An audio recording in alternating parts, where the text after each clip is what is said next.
All right, welcome everybody to the Choose Your Fighters anti-war rally. Emma, great to see you. Oh, great to see you too, Crystal. Thank you so much for having. By anti-war rally, they just mean what? Anti-U.S. stuff? Do you think they will talk about Ukraine, Russia at all? Hopefully, they must. There's no way they could have an anti-war rally and not bring that up, right? Certainly. Having me. I'm excited to be a part of such an auspicious event. How and when the did they switch up on you for PV? PV got, I think we all knew this like a year ago. It was some months after we left. Eventually, the whole org just kind of got co-opted by weird tanky people. But we knew this because, remember, how long ago was it, bro? It's been a long year. It was a while ago when Hassan was doxing the entirety of the PV people, anybody that had worked for them. He doxed all of them on a stream, going over a Bad Empanada video where Bad Empanada doxed them. And then the current PV staff came out and they cucked out hard and they said, guys, that was our fault that happened. We apologize, so that they could get the heat off Hassan for it. It was retarded. Event and the Well, fresh off of slaying an entire CNN panel, so well, thank you. the privilege is all mine, truly. Well, thank you for inviting me, and I want to fundraise for some candidates that are against this criminal, illegal war in Iran. Yeah, so the idea here, guys, and first of all, shout out to Oliver Larkin, Hartzell Gray. They're two fantastic candidates, but also, really they came up with this concept, and then they partnered with Progressive Victory to put all of this together. Shout out to the whole organizing crew, Hanya, Benjamin, Jay, Zach. You guys did an amazing job setting this up, and there's such an unbelievable cast of characters that are going to be joining throughout the night that, I'm not even going to go through the whole thing of listing them all, but among them is a whole bunch of candidates. And so the idea was, look, not everybody's going to be exactly identically the same in terms of their issues, but everybody here is vehemently opposed to the war in Iran and is incredibly committed to having policy based on human rights. And I think we've all seen, Emma, how Wait, is there double audio? Hold on. important it is not just to have any old Democrat, but to have Democrats who are actually going to stand up and fight. This is something that a lot of people are telling me at No Kings today. I think this is like a very prominent sentiment with the Democratic base that really matters, that in these primary fights, we get new, more aggressive, more principled sorts of elected officials so that, Democrats really can stand up for the people and push back against these forever wars. What is there like a mission statement behind the No Kings? Why that was my understanding? I could be totally wrong. Maybe I'm just vibing it. I thought No Kings was like the fact that Trump is like coronated himself as a king, and it's supposed to be an anti-Trump thing. Like Trump is seeing himself as like a man who can break no laws as long as he saves his country and all this bullshit. Like that's. I like how they're like, we like the concept of the No Kings protest because No Kings means we want populist candidates. Okay. Really matters that in these primary fights, we get new, more aggressive, more principled sorts of elected officials so that, Democrats really can stand up for the people and push back against these forever wars. Yeah, and the pushing back on the forever wars element is like only just one piece of getting candidates who are brave on this issue. Just like if you're a candidate that's brave on the issue of the genocide in Gaza, it's a litmus test and means that you're probably going to be a fighter for regular people in other areas. But it's also just a fight for the future of the Democratic Party, and these are some of the kind of branches off of that tree where it's really important now, I think, that the party, because the National Party is so reticent to identify itself with any kind of brand policy-wise. They'll say affordability, but they're not specific about what they mean about that. It means that we're going to have to create a party brand from whole cloth, and that means just starting with the members and what people stand for. And so it's not about just. Sorry, fuck me. I need to listen to this. Are they just talking about rewriting the Democratic Party? Why are they in our party? Go somewhere else, please. Just go to another party. Go make your own. I wasn't listening. I'm sorry. It sounded like she was saying we needed to rewrite the whole party, but I just don't think I was paying attention. Hold on. That's not what she just said, right? More principled sorts of elected officials so that, Democrats really can stand up for the people and push back against these forever wars. Yeah, and the pushing back on the forever wars element is like only just one piece of getting candidates who are brave on this issue. Just like if you're a candidate that's brave on the issue of the genocide in Gaza, it's a litmus test and means that you're probably going to be a fighter for regular people in other areas. But why? That's your litmus test issue? We really need to deal with affordability in the United States. Housing needs to be available to U.S. citizens. We got to do something about education. We got to do something about bringing the American dream back to the people. We need to repair our relationships with the rest of the world. We got to do something about healthcare. So I'm going to ask you a really important question to determine where I think you stand on all those issues.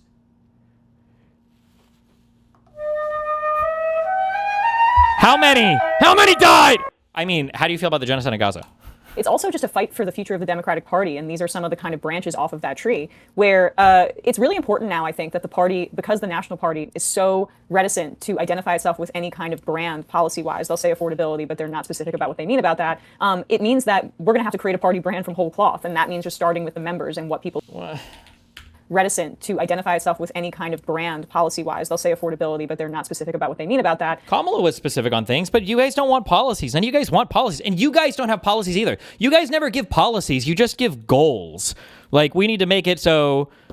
eliminate wealth inequality. Like, okay, whoop-de-fucking-do. Like...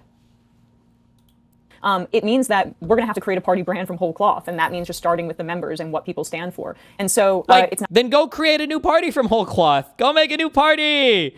Go make a new party. Leave. Go somewhere else. Oh, my God.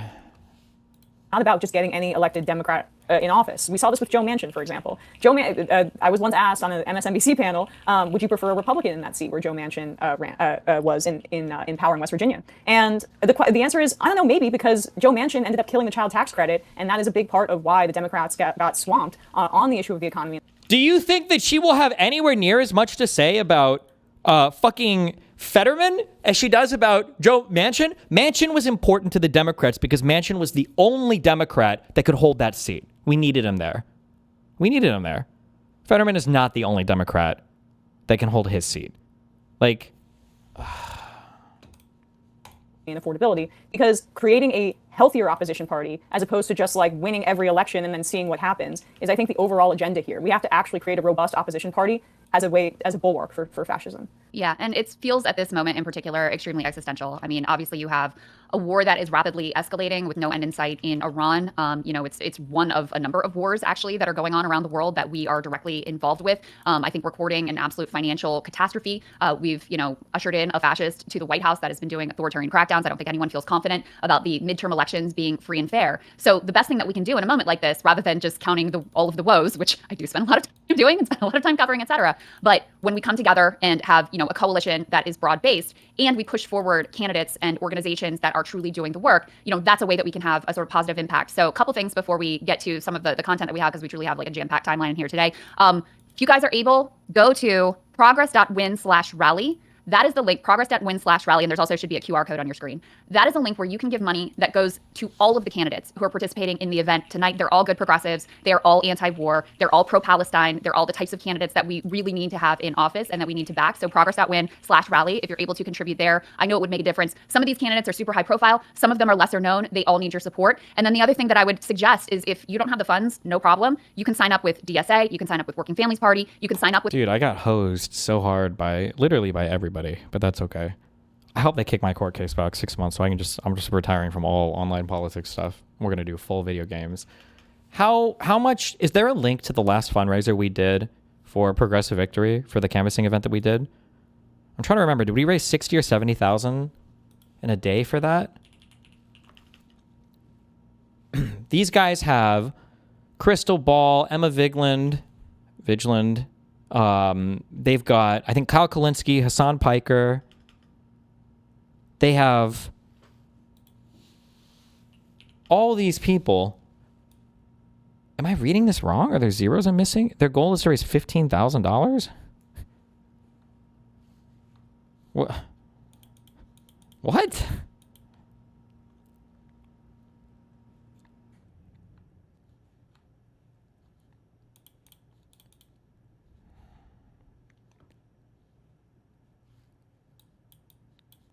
That's like one Hassan outfit. How? I don't know. Is Hassan even advertising on this stream? Isn't he literally streaming the event? This clip here, a random... Oh, he was on earlier. I guess he's done now. We'll catch up to it up here. Damn, he's streaming over their event. Damn. Kyle Kulinski is too, to be fair. He was streaming as well, but... with Progressive Victory to volunteer and also help out there because they're doing organizing efforts for candidates around the country as well. Yeah, it's I think a really kind of rare thing to be able to get all of these candidates in one place towards like a shared ideological goal, and that's so missing, that level of vision right now with the opposition to Donald Trump, especially because like look what happens when you don't have that vision. This guy gets to be anti-war by default, despite everything we know about him and despite what we're seeing right now. It's really important that we push this agenda forward. All right. Well, with that being said, I did not personally plan the run of show, so it is not my favoritism that has made my husband Kyle be the first person that we're going to throw to here. But young up and comer that we're hearing about more and more, Kyle Kalinske, host of Secular Talk and also co-host of Crystal. Mr. Destiny, what the fuck happened with the populist brain rot infecting so many people in regards to foreign policy? The NDP, the party I support in Canada, is having a convention, and a premier legit started talking about the Epstein class during his speech yesterday. It was so fucking cringe. We're like in this populist moment. We need to fucking break out, dude. Holy shit. We need to get the fuck out of here. Holy fuck. Kyle and friends. He put together a video that lays out the reasons why he thinks we're at war with Iran and what the stakes are. So let's go ahead and take a look at what Kyle had to say. Like, just like everybody that's involved here is just like, they're just like the worst person. It's just like, everything is just so horrible.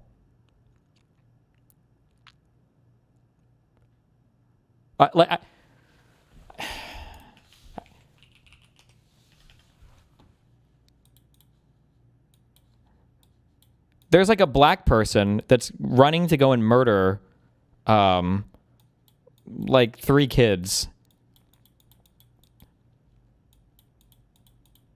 And there's like 3 people over here that are ready to stop him. You've got this guy who wants to, shoot him with a gun. And it's like, oh, that's awesome, dude. And he's like, yeah, I'm in the KKK. I kill all black people. And I'm like, okay. Well, I mean, at least you want to kill him, I guess. I mean, that's good.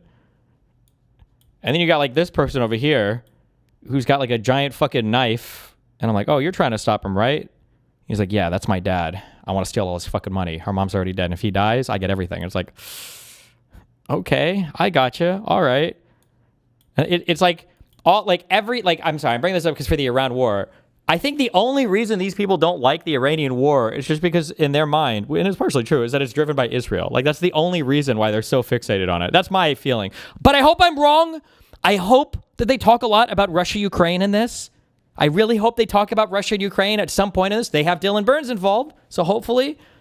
But it's like every person involved in this anti-war stuff is just anti-war for like the worst. I just feel like for the worst fucking reasons, and they're not even anti-war. They're just anti anything involving Jews. Oh. What's up, everybody? Kyle Kalinske here from Secular Talk. Before I start, I want to give a massive thank you to everybody who partook in organizing this anti-war rally that we're doing here. So much love to Progressive Victory. Much love to all the candidates that are participating in this. It's one thing for myself and Crystal and Hassan to come out here and give our anti-war talking points. It's a whole other thing for candidates who are... Oh, somebody has it. I'm pretty sure we fundraised this in 8 hours.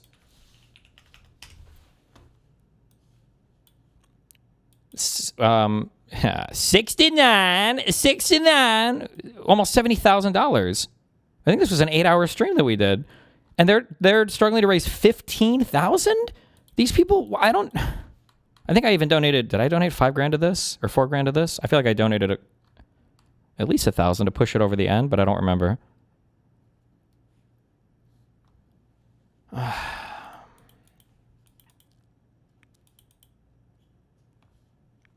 Whatever, dude.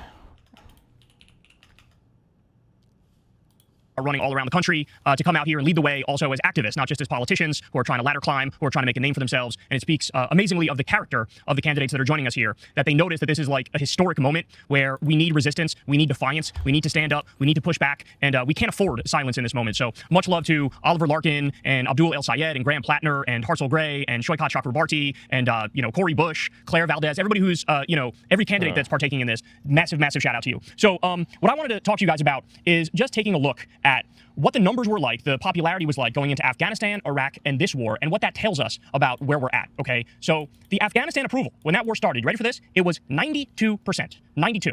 And that's largely because we were just attacked on 9/11, so people felt like, I want to defend my country, like, of course, and we were told this is the way to do it. The Taliban is protecting Al-Qaeda. Al-Qaeda attacked us. We got to go over here, okay? 92%.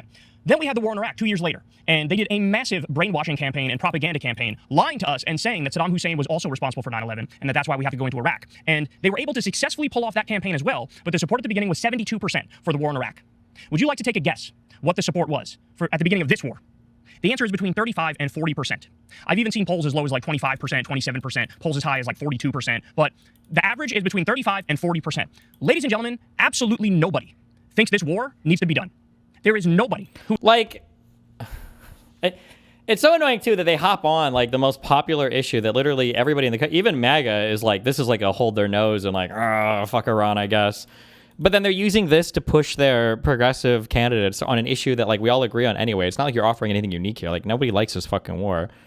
who is truly convinced in their heart of hearts that like this is the right thing to do. We need to go in and start bombing little girl schools in Iran and bombing oil depots and giving a city of 10 million people all sorts of illnesses like Gulf War syndrome and cancer. They're not fooling anybody. And so where we're at now in this country is they don't even bother to propagandize you anymore. They don't even bother to lie to you anymore. The empire just commits disgusting, vicious crimes right in front of your face with your tax money in your name, and they expect you to sit there and take it and not speak up. Not speak up on behalf of the little girls who were bombed in Tehran. Not speak up on behalf of the double-digit hospitals that were bombed there, and now we're also being attacked. Wait, the argument for Iraq was not Saddam was responsible for 9/11. It was WMDs, right? It was different. Was it different in the States? So the argument for Saddam Hussein was initially related to Al-Qaeda. And the way that they, because I remember this in the media because I was alive and everything and functional at the time, that the way they initially sold this was that like the Al-Qaeda fighters, well, Al-Qaeda and the Taliban eventually became one thing in the American mind. And then the Taliban and Al-Qaeda would go to Iraq for medical treatment, and then they would get medical treatment there to go fight with us in Afghanistan. And then at some point, Saddam Hussein materialized WMDs to fight us also, I guess, maybe with Al-Qaeda and the Taliban all together and Pakistan. And so they all just kind of became this amorphous blob. But also to Americans, like Persians, Turks, like everybody's an Arab anyway. So it all kind of works. They're all stand nations and in the Middle East. So, you know, we'll basically go to war with anybody. Basically, yeah. What was the lore behind the Stardust PV tweet? Which one? Attacked in Lebanon. It's actually triple digit in Lebanon. Israel has already attacked 100 hospitals in Lebanon, and they're stealing. Is that all we're talking? Those are the only wars to talk about? The Middle like Eastern Gulf War ones? syndrome and cancer. They're not fooling anybody. And so where we're at now in this country is they don't even bother to propagandize you anymore. They don't even bother to lie to you anymore. The empire gonna break up just Russia, commits don't worry. disgusting, vicious crimes right in front of your face with your tax money in your name, and they expect you to sit there and take it and not speak up. Not speak up on behalf of the little girls who were bombed in Tehran. Not speak up on behalf of the double-digit hospitals that were bombed there, and now we're also being attacked in Lebanon. It's actually triple-digit in Lebanon. Israel has already attacked 100 hospitals in Lebanon, and they're stealing all of South Lebanon. Okay, so just realize what this means in the grand scheme of things. It means we are governed not by politicians, not by serious people. We're governed by dead-eyed psychopaths and sociopaths and bloodthirsty imperialists, okay? That's what all the evidence points to. So the bottom line is, with this war, there was zero threat. Everybody knows there was zero threat. They weren't going to attack us. There wasn't even a theoretical argument about how they're going to attack us. In fact, a couple hours before this happened, a couple hours before the attack was launched, did you know that according to Oman's foreign minister, Iran had agreed to the strictest terms on their nuclear enrichment? They had agreed to zero enriched uranium stockpile, zero, and they still got attacked anyway. So then that leads to the biggest question, right? The biggest question here is why? Why the hell are we doing this? Why is Trump doing this? Why is Netanyahu doing this? As I call I'm edging right now. I'm waiting for Israel to be brought up so much. I'm edging. the axis of Epstein. Why are they doing this? And I came up basically with 10 answers, and this could be 10? any one of them could be Holy the correct shit. answer, or it could be a mix of all of them. Okay, but the first thing is Donald Trump has always been a goddamn warmonger. He's always been a warmonger. I used to pull my hair out in the first term, pointing at his record, increasing drone strikes over 400%, appointing every single neocon in Washington D.C. to his cabinet, pardoning Blackwater war criminals who killed innocent civilians, massacring Qasem Soleimani, trying to coup Venezuela. I can go on and on. I don't need to, but you get the point. He's always been a warmonger. So the idea that he's ever been anti-war has always been bogus. He just lies half the time and pretended on the campaign trail that he was anti-war. That's the true. first thing. The second thing is Israel Yes, led the way I here cummed. and made the call. Marco Rubio pretty much admitted this in the immediate Although he said aftermath 10 of the attack. reasons. That's a lot of He said, look, reasons. Israel came to us and they said we're going to attack whether you're with us or not. And we decided, all right, we might as well join because there's going to be counterattacks that go after our bases, so let's just join in, okay? Then they tried to backpedal from that when they realized that they were announcing that they're beta cucks and that they're following Netanyahu, right? But that's another reason here. Israel led the way. Number 3, Trump had repeatedly said that Obama would do an attack on Iran to up his poll numbers. In fact, there's like probably double-digit tweets of his back when Obama was president where he said, looks like Obama's going to attack Iran because his poll numbers have gone down. Look out for that. He's going to do it, folks. He's going to do it. And then, of course, he ends up doing that, probably naively thinking this will make his poll numbers go up. But what he didn't realize is, hey, idiot, you have to manufacture consent for your attack. You can't just do it and expect everybody to cheer you on, right? So the fourth thing is, Wait, is it true that Zelensky was nominated for a Nobel Peace Prize, or is that just like meme tweets I saw? I don't know when they actually do this. I think if I think that would actually be the worst thing that could happen to Ukraine. Like if Zelensky got a Nobel Peace Prize, I think that Trump would actually join Russia and just bomb all of Ukraine off the map. and this one I think is the most under-discussed, Trump is certainly blackmailed by the Epstein files and Mossad. We all know. The fact that Israel made this happen is absolutely so fucking sad, bro. The anti-Israel momentum is so strong. We're going to get some genocide again. It's consensus to hate Jews. I mean, yeah, but also, like, what the fuck, guys? I mean, what the fuck?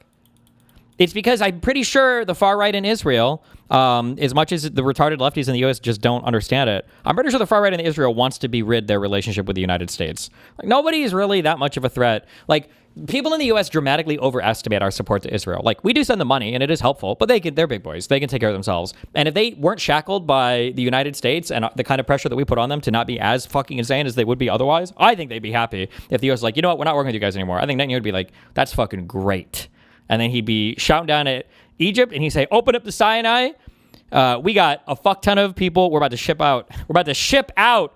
Eat these Palestinians up because they're not here anymore. They're gone. Gaza is empty. Jordan, get your lifeboats ready. We're shipping them across the Jordan River. You're getting all these Palestinians as well. And Israel will be like, fuck it. We're done with it. Do you think Israel or the U.S. should have bombed Iran? I think the first time you can make an argument for it. I don't want them to have nuclear weapons. That's bad. But we should be negotiating with Iran to make it so that they don't have nuclear weapons, right? To like have, rather than just bombing them, you know? This one, I think, is the most under-discussed. Trump is certainly blackmailed by the Epstein files and Mossad. We all know about Epstein's connections to Israel. Oh, why didn't we think about that? Oh, okay. Trump is certainly blackmailed by the Epstein files and Mossad. This is just such an obviously not true thing. Like, regardless of any conspiracy you might believe in his involvement or whatever else, like, the idea that he's like, if he was blackmailed from them, then why would Pam Bondi have made a big deal about them in the beginning of her tenure as Attorney General? Like, nothing about this makes sense. It's retarded. We all know about Epstein's connections to Israel. Like, it's very obvious at this point. In fact, you're the conspiracy theorist if you don't acknowledge those ties at this point. But there's no doubt that they have pictures and videos of him with underage girls. And so when Netanyahu comes to him and says, look, we could do the regime change, or there might be some tapes that leak, I think he gets the picture, right? The fifth thing could be that, and this is just a fact, he's paid by the military-industrial complex, he's paid by Israel, so he's doubly incentivized to do the war, both because they could hold the blackmail over his head, but also because Miriam Adelson gave him hundreds of millions of dollars to do whatever Israel wants, and this is what Israel wants. We also should point out, the sixth thing, is that Trump was apparently told, repeatedly, that Iran tried to have him killed. I'm not kidding. This is actually out there. So one of the things Trump said in the wake of this attack was, he tried to get me, but I got him first. The seventh thing is that they want to steal Iran's resources in the same way that Trump abducted Maduro, started stealing Venezuela's oil, selling it on the market, made hundreds of millions of dollars, and put it in a personal bank account of his in Qatar. Very clearly wants to do the same thing, set up a similar situation. He tried to get me, but I got him first.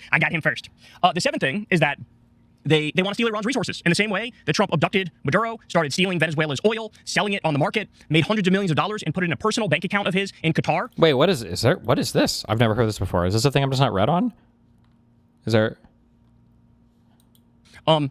Very clearly wants to do the same thing, set up a similar situation where there's a Delcy Rodriguez type character who runs Iran, who's basically our puppet, and lets Trump and the Epstein class steal all their oil and all of their natural resources. That absolutely is at the top of the list. The eighth thing is they want Iran to be a failed state because they don't want any regional pushback to Israel. Israel has a plan of creating a greater Israel in the Middle East, and basically what this is trying to give them everything they've ever wanted, right? If Iran's off the table as a regional power, that means Hezbollah can't be funded, Hamas can't be funded, the Houthis can't be funded, like the Shia crescent falls, and then you have nothing but regional domination for Israel. They're well aware of that, and so they've always wanted to not even just do regime change in Iran. They want Iran to be a failed state. They want it to be like Libya, with open-air slave markets, okay? And then the ninth thing would be, he's surrounded by fundamentalists and religious freaks trying to fulfill... What makes Iran having nukes more dangerous than Israel having them? Well, Israel is a Western-aligned democracy that's unlikely to use nuclear weapons for absolutely fucking insane reasons, at least as long as they're in our pocket. Whereas I don't know if I would necessarily say the same about the Iranian regime. I would say the prior Iranian regime is most likely not going to nuke anybody, but Israel's had nukes for, I don't know, what, 50-ish years, and they haven't nuked anybody yet, so... Biblical prophecy, that's what Mike Huckabee is. Mike Huckabee said to Tucker Carlson's face that, hey, I think that Israel has a right to take the entire Middle East. I'm not kidding. This is what these people actually believe. There was that great article that came out recently, Jonathan Larson posted it, that about 110 U.S. soldiers went to the secular organization and said that at 30 different military bases, their commanders are ecstatic because they feel like this is a holy war, this is end times, this is going to usher in the rapture and Armageddon, and Jesus is going to come back on a winged horse and bring them up to heaven.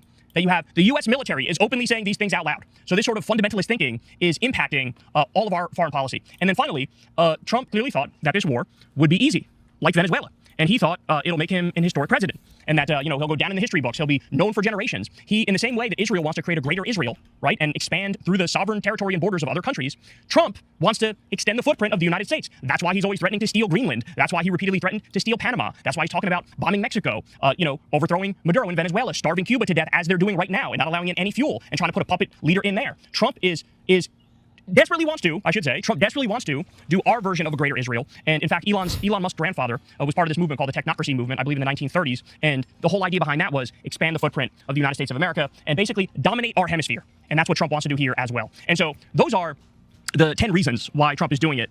It could be any one of these things, or it could be a mix of all of them. I, of course, am inclined to believe it's a mix of all of these things that led to his thinking on this. But the bottom line is here, and this is the most important thing to take away, guys. There's a reason why I call Israel and the U.S. the axis of Epstein, okay? There's a reason why I've said repeatedly that they're in the midst of creating the Fourth Reich, because that sincerely is what they're doing. These are genuinely repulsive, disgusting, wretched, depraved human beings, Jesus. okay? They enjoy the pain and the violence and the suffering and the death and destruction that they inflict on the rest of the world. And there's not a humanitarian bone in their body. They would rip up the Constitution and use it for toilet paper in an instance. True. And it is absolutely accurate to compare these people to the worst criminals in history, to Mussolini, to Adolf Hitler. And so just understand what the goal here is. And people need to come to terms with the fact that in this instance, the U.S. government and the Israeli government, they are the terrorists. They are the terrorists. They are doing terrorism. MAGA is an imperialist, terrorist, fascist death cult. And it's time to take them down. It's time to fight back against this war. It's time to finally, for once, course correct this country. Is this guy just left-wing Alex Jones conspiracy theorist at this point? Kyle Kalinske has always been that way. Just for some reason, my audience doesn't want to acknowledge it. They're on the right path. We need to follow in the footsteps of the civil rights movement, of the women's rights movement. We need to follow in the footsteps of people throughout history who have dragged this country kicking and screaming to be a slightly better version of itself. But right now, everything's on the line because we have descended into fascism. And so it's time to fight back now, and that's what all you awesome people are doing here. So thank you guys for having me. And I could not endorse the candidates that are here enough, because anybody who's taken their time to do a big anti-war rally, you're a real one. Wow. Cute. All right. So thank you guys for having me, and I could not endorse the candidates that are here enough, because Panel one. taking their time to do a big anti-war rally. You're a real one. All right, y'all. Emma, he doesn't hold back. I love Axis of Epstein so much. I've been using it so much in my daily life these days. So got to give Kyle credit for That was like pointing a out middle of the night, like, epiphany. Like, I mean, babe, he wake up. is- Like, going to Axis of Epstein. He is on the front lines of dark woke, and he's honestly leading the charge. So I'm just love what Kyle's doing. And when I first started getting interested in politics, his channel was a big deal on that front, opposing the Iraq War, and so he's remained very consistent. And here we are today. Freaking epic. All right, well, it's kind of a perfect setup. We've obviously got a bunch of amazing friends who are up here with us now, who are all icons in their own right. Because Kyle was setting up there some of the reasons he thinks that we ended up in this horrific war, even though the American people are overwhelmingly opposed. And I would say also one of the really head-scratching things as we talk about, a democracy crisis is on the Democratic Party side, there is basically no one who supports this war in the base. But among the elected officials, it's a little bit of a different story. And we've seen, not just with this war, but with others, how there oftentimes is a bipartisan pro-war consensus. So what is going on with that? Well, there are a number of things, but one of them is certainly the influence of big money in politics. And in particular, the influence of AIPAC, which has come under incredible scrutiny. And a lot of people have gotten Yes, let's start this off by both sidesing it. Yes, true. Yes, it's both parties. Both parties are the same. Yes.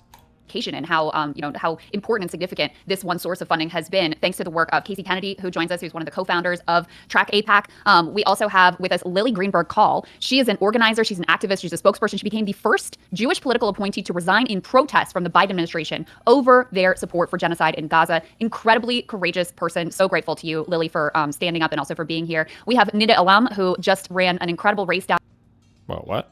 in North Carolina, and her perspective, she can speak to what it's like to have this flood of cash, not only from AIPAC aligned sources, but other big money, for example, AI aligned sources as well, coming into her race. And then, of course, my dear friend, Joy Reid, both fellow MSNBC refugees, and of course, Joy now has an extraordinary channel herself where she tracks all of the news of the day, but certainly has a particular focus on money in politics. So with that, Joy, I'll give you the first word here about, the impact of AIPAC and big money overall. Finally. Absolutely. Well, this is my first time on Discord, so I'm going to welcome myself to the platform as the auntie in the room here. I'm excited I feel to be on the same technology. way. I'm sorry for any I still can't figure it out. I mean, we got it all thanks to my husband. And I also want to say I always love being anywhere where Crystal is. This is my homie from the old school back in the old days of the artist formerly known as MSNBC. And we're gonna have to work on Kyle coming out of his shell. We're gonna have to get him to tell us how he really feels and stop being so shy and retiring and talking about the things he believes. Very But diplomatic in the way he very communicates. diplomatic. But I mean, I like that he laid out the causes for the war in the way that he did, because I think it really gets to something that I believe, and it's not just my opinion, because as journalists, we're here to give analysis and context, not our just sort of unschooled opinion. You don't want to hear my opinions about Donald Trump; it would be full of curse words, and you would probably not be able to let your aunties and grannies hear this Discord. But my analysis is very similar to Kyle's, in that as I've observed Donald Trump, and I've observed a lot of presidents, Donald Trump is not so much a president as he is a means to an end. And if you just observe the right over the past 150 years, really from the end of the Civil War on, the conservative movement, whether it's called itself the Democratic Party, the Dixiecrats, or the Republican Party, wherever that conservative wealth core has existed, it's always really had like one or two specific purposes. Their main purpose is to get back to a status quo ante sort of pristine capitalism, which is what the country started out as. If you think about enslavement, it's pristine capitalism, very low cost of labor, almost zero cost of labor, no unions, What is no this? pushback, and even white people who were not enslaved were dirt poor. There was barely any middle class. There was really nothing other than the elite, the wealthy white Christian men, and everybody else. And everybody else was chattel or a little better than chattel. That system, which we think of as a horrible era in American history, for a certain type of person was the best of times. It Okay, okay. was when America was great. The Gilded Age, similarly to them, a time when you really didn't have any thought that labor would ever stand up to you, when you could do to your workers whatever you wanted. Little, it's better than slavery, but by degree, right? Trying to get back to that is hard because the things that you would have to propose to get That's a wild statement. But okay, true. Barely better than slavery. True. back to that kind of pristine capitalism would be deeply unpopular with everybody who's gained, particularly since the 20th century. Well, who gained? Women, minorities, unions, children who were no longer used to child labor, women who were able to get, health care, abortion care, access to birth control. All the people who gained in the 20th century are a threat to you if you're trying to get back to that status quo ante. Well, what do you need to try to force a public that doesn't want to go back to the horrible times when most people were in economic misery? But you have to give them a trinket. And Donald Trump is more a trinket than a president. Donald Trump is sort of this avatar for every elite, economic and financial elite person that wants something. He's the perfect way to get it because he bedazzles about 30% of the adults in this country, mainly white, but even increasingly some people of color. He bedazzles them. He dazzles them so much that he, in his presence alone as the leader of a religious cult, can let you get almost anything. So if you are one of the big, Northrop Grumman or one of these big military companies that wants forever war because it's so profitable, he's your guy. He's going to do forever war for you. If you are a big AI company that wants to despoil the air and water in poor communities and build your AI infrastructure in their neighborhoods, he's your guy. If you're at the prison industrial complex, he's going to create for you not mass deportation, but mass detention. It's even better. You can build concentration camps, private prisons. He's perfect for you.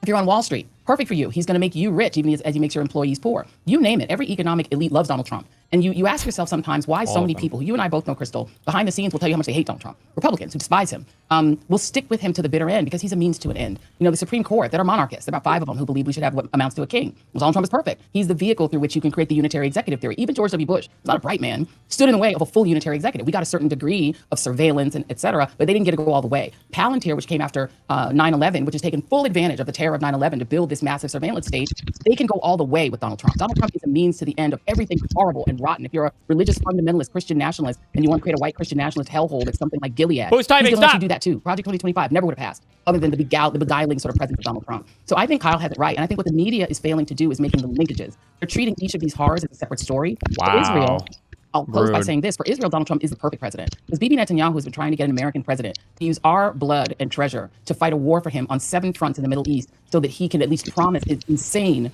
far-right base that keeps him in power, Eretz Israel. And Eretz Israel would require Israel to expand, quintuple its size by eating up half of Lebanon, parts of Iraq, parts of Egypt, most of Jordan, parts of Iran. They want to expand all the way from the Tigris and the Euphrates all the way to the Nile. And they can't do that without a failed state in Iran. And they can't be the hegemon in the region, a sort of European outpost hegemon in the region without a failed Iran. Same with Saudi Arabia. Works for them. If Iran fails and the whole region is destabilized, that's good for them too. So I think every bad guy on earth, and particularly as you said, the Epstein class, what do you call them? The Epstein cadre or whatever they are. Axis of Epstein. The axis of Epstein. Files, Donald yeah. Trump, if you are a serial pedo that's in the Epstein files, you can guarantee that as long as Donald Trump is the president of the United States and Pamela Joe Bondi is running the Justice Department, you'll never go to prison. So he serves every nefarious, wicked purpose on earth just as one single president. It's why they will never let him go. And if he says he wants to stay in office until he dies, the Republican infrastructure, and unfortunately, some Democrats won't really stand in the way of letting him stay there forever. Yeah, well, that's part of what we got to do tonight is to lift up some Democrats who will stand in the way of those things. Casey, I wonder if you could jump in because, you and Corey did something that turned out to be very controversial, which was just to put out publicly available information in a digestible format about, one of the more significant sources of funding in politics, which is AIPAC. And I'll tell you, I was at the little local King George County No Kings protest today, and there were people there with anti-AIPAC signs, which I never in my life would have thought would be possible. And it's not all you, but you guys had a lot to do with that. Just talk a little bit about why you thought this was important to shine a light on.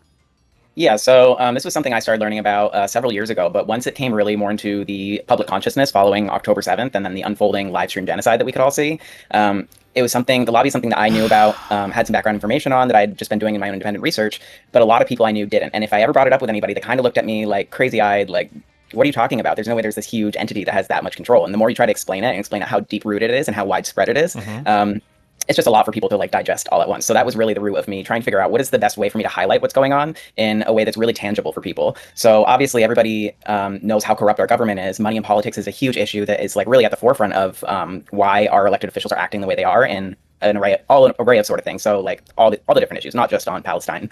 And so doing that research, I was just like, all right, let's highlight the money they take from the lobby. I haven't seen anybody really like just highlight that in itself. So we started making the receipts, and people just took off with it, and it caught on like wildfire. One of the early criticisms that we got was like, why are you going after AIPAC? Like, nobody knows what that is. And we were like, that is the point.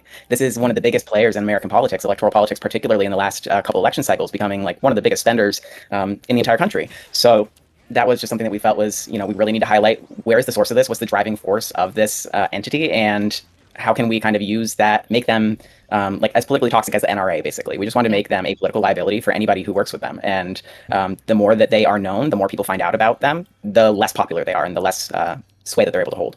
And Nita, you have seen so AIPAC has kind of realized that they've got a branding problem, and especially with the Democratic Party base. So they have gotten more strategic and sort of savvier in the way that they mask their money. And so perhaps you could speak to that, because I think it's really important for people to understand. It's not enough anymore just to ask politicians if they won't take AIPAC money, because there's a variety of strategies that they're deploying. Dude, I feel like neo-Nazis didn't even talk about Jews this much. Is this whole thing just going to be about Israel and AIPAC and wars related to Israel? Is that our whole political identity for these new weirdos that are popping up? To make it so that it isn't technically AIPAC money, even though it's coming from the same set of donors. And you saw that directly in your race.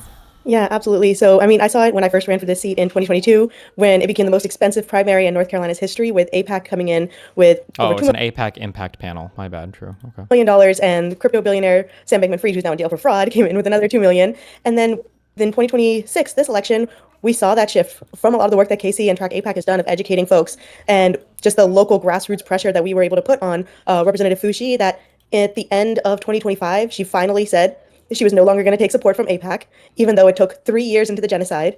It took her flying on an AIPAC-sponsored trip to Israel to take pictures with Netanyahu, sending billions of our taxpayer dollars to fund a genocide, for her to even take that stance.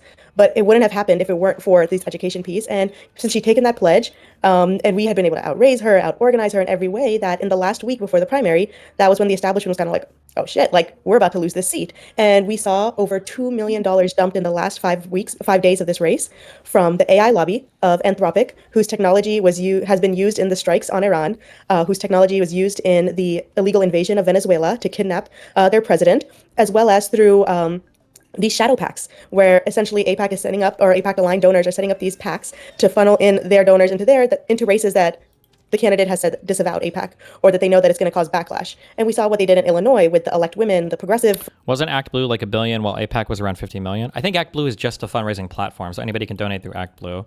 I think AIPAC is one of the largest lobbyist groups in the U.S., is my understanding? Somebody can confirm on that. Change PACs, the way that they were spending on behalf of another candidate to take votes away from Kat Abu Ghazali. The way that they were working, but also it backfired for them there, because we saw that their preferred candidate of Fine didn't. No, they're not. Aren't they one of the largest individual lobbyist groups? I don't know. Link me the list. Make it through. We saw the same PAC that was used in my race. It's called Article 1 PAC. Is the same group that was spent against Ana Lilia Mejia. And what's unfortunate is that within our Democratic Party, is that our establishment doesn't seem to realize that. Do you think conceding to these people that AIPAC is a problem is worth or not? I mean, my issue wouldn't necessarily be with AIPAC. My issue would be if you want to talk about like particular issues, like if you don't support Israel's whatever bullshit. I think that's fine to talk about. I think you can talk about AIPAC, but I don't know if it's necessarily AIPAC is the problem, or if the issue is just how we do political lobbying and stuff in the United States. That maybe there should be, different types of organizations shouldn't be allowed to like the setup that we have right now with our like the Super PAC C4 shit, where you can donate infinite amounts of money to an org that just doesn't have to announce itself as a political cause or whatever. It's not good. I don't think it's a good setup for the United States. Like, I think that's worth talking about, but I think the hyperfixation on AIPAC is probably coming from another place, would be my guess. The base is just against war in general. Like, the narratives that we hear from folks are like, oh, well, we're against Trump's war. We're against Trump's invasion. And it's like, yes, we're against that, but we're against any war. Just if the president was a Democrat, we wouldn't be for the war then either. We wouldn't be for us using our taxpayer dollars to bomb children. And unfortunately, and this is one of the reasons I run, is that there's such a deep disconnect between our elected leaders at the federal level to the people and the human beings of the West. And that's why they're able to just send these billions of dollars, write these blank checks to send bombs, to destroy hospitals, destroy schools, tear apart families, and then turn a blind eye. My opponent, Representative Fushi, and there were several forums when she was asked about her funding and support from AIPAC. And in one of the forums, she was questioned about, why did you take this money? And her response was, well, I didn't know who they were. How do you take over $2 million from an organization and not know who they are? That is so As- incredibly dishonest. Yes, and then on top of that, she was later then, I was at another forum, and I said that I'm proud to be the only candidate in this race that has not accepted. Oh man, dude. At some point, if I give a fuck, we'll really study like the structure of these orgs. Like when they say take $2 million from APAC and didn't know much about the org, like you can't take $2 million from APAC if you have your, like if you're a candidate, you can't accept more than $5,000 from any individual. And then if you have a PAC that works alongside the candidate to win an election, they can't take more than, I think, is it $3,000 from any individual. So when they say APAC gave $2 million, do they mean APAC donated $2 million to some like a super PAC or a C4 in the area, and then that thing was kind of campaigning alongside her issues? Or because you might not know every org that donates to like neighboring super PACs or whatever, but I mean, I don't know if any of these people have any fucking idea about how the structures of anything work either. I don't know.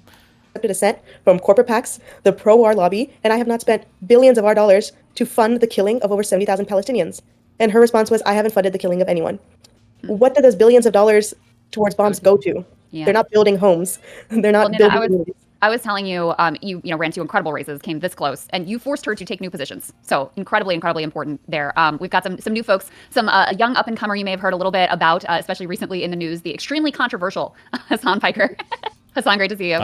Yeah, I hope that we can start off with 10 condemnations and disavowals before we continue. Let me just go through the panel here and ask everyone if they could just real quick condemn Hassan Piker, please.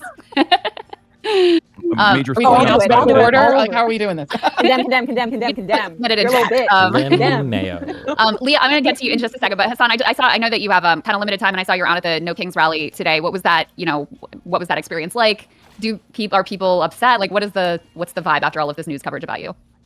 Are people upset at me? No, obviously, if that's what you're asking. But the vibe is always the same at these. What exactly is the problem with what they're talking about?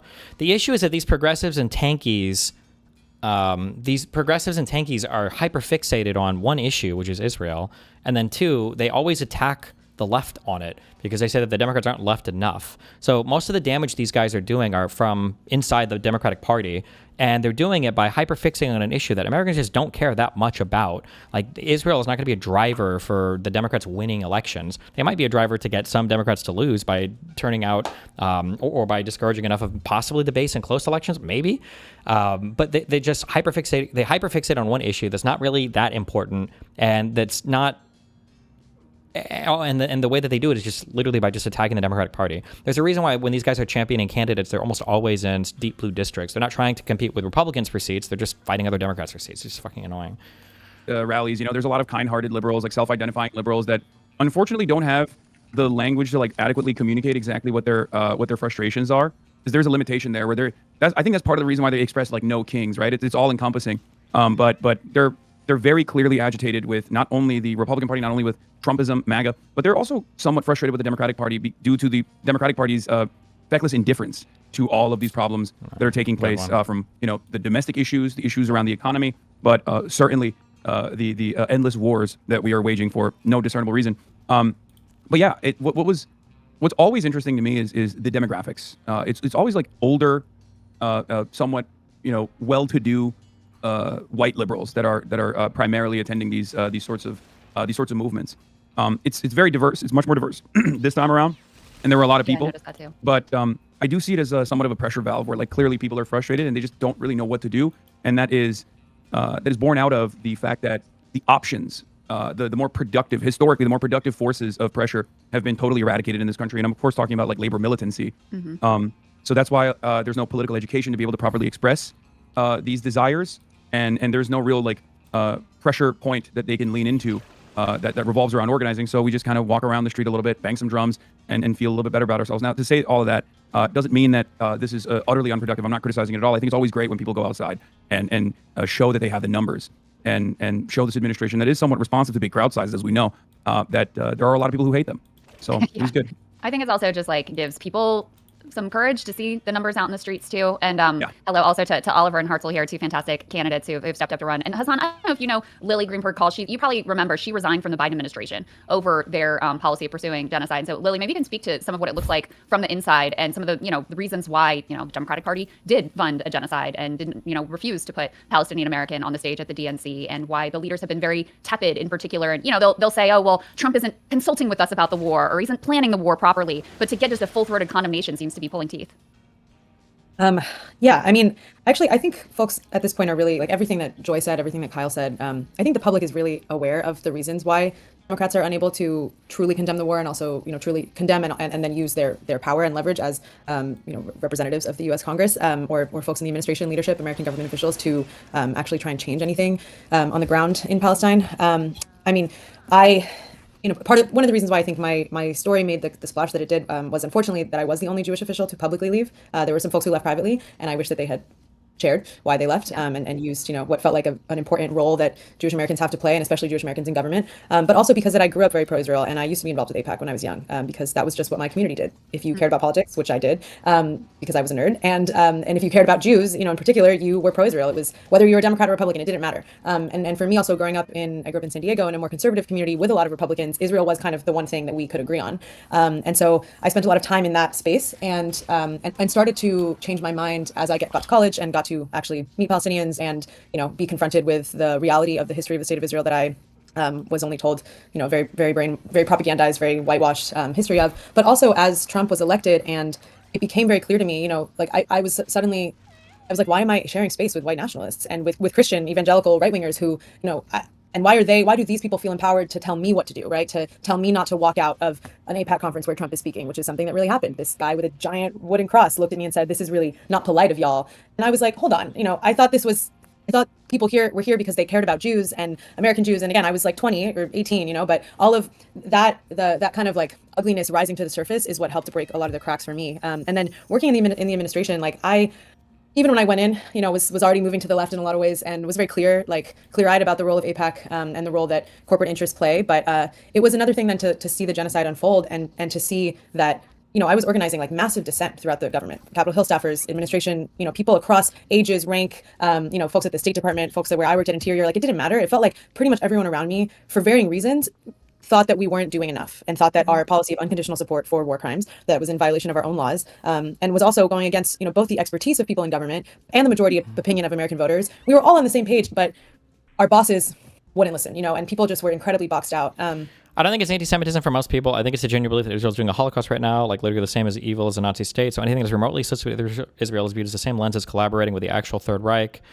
It's almost impossible to be rational with this mindset. Like, I think I half agree with you, but the problem is that it cashes out in basically, like, it's more anti-Semitic than, like, the Republican Party was racist. Because you end up with statements where it's like, every single person who's a Zionist is evil and terrible. And, like, which is like 90% of Jews. Or, like, every single person in Israel is actually an evil, terrible person, which is half the Jewish people on the planet, right? It's, like, the statements become so broad and sweeping that it's, like, at the end of the day, you're effectively at a position where you hate more Jewish people than conservatives would even hate, like, for black people. It's just a crazy position, in my opinion.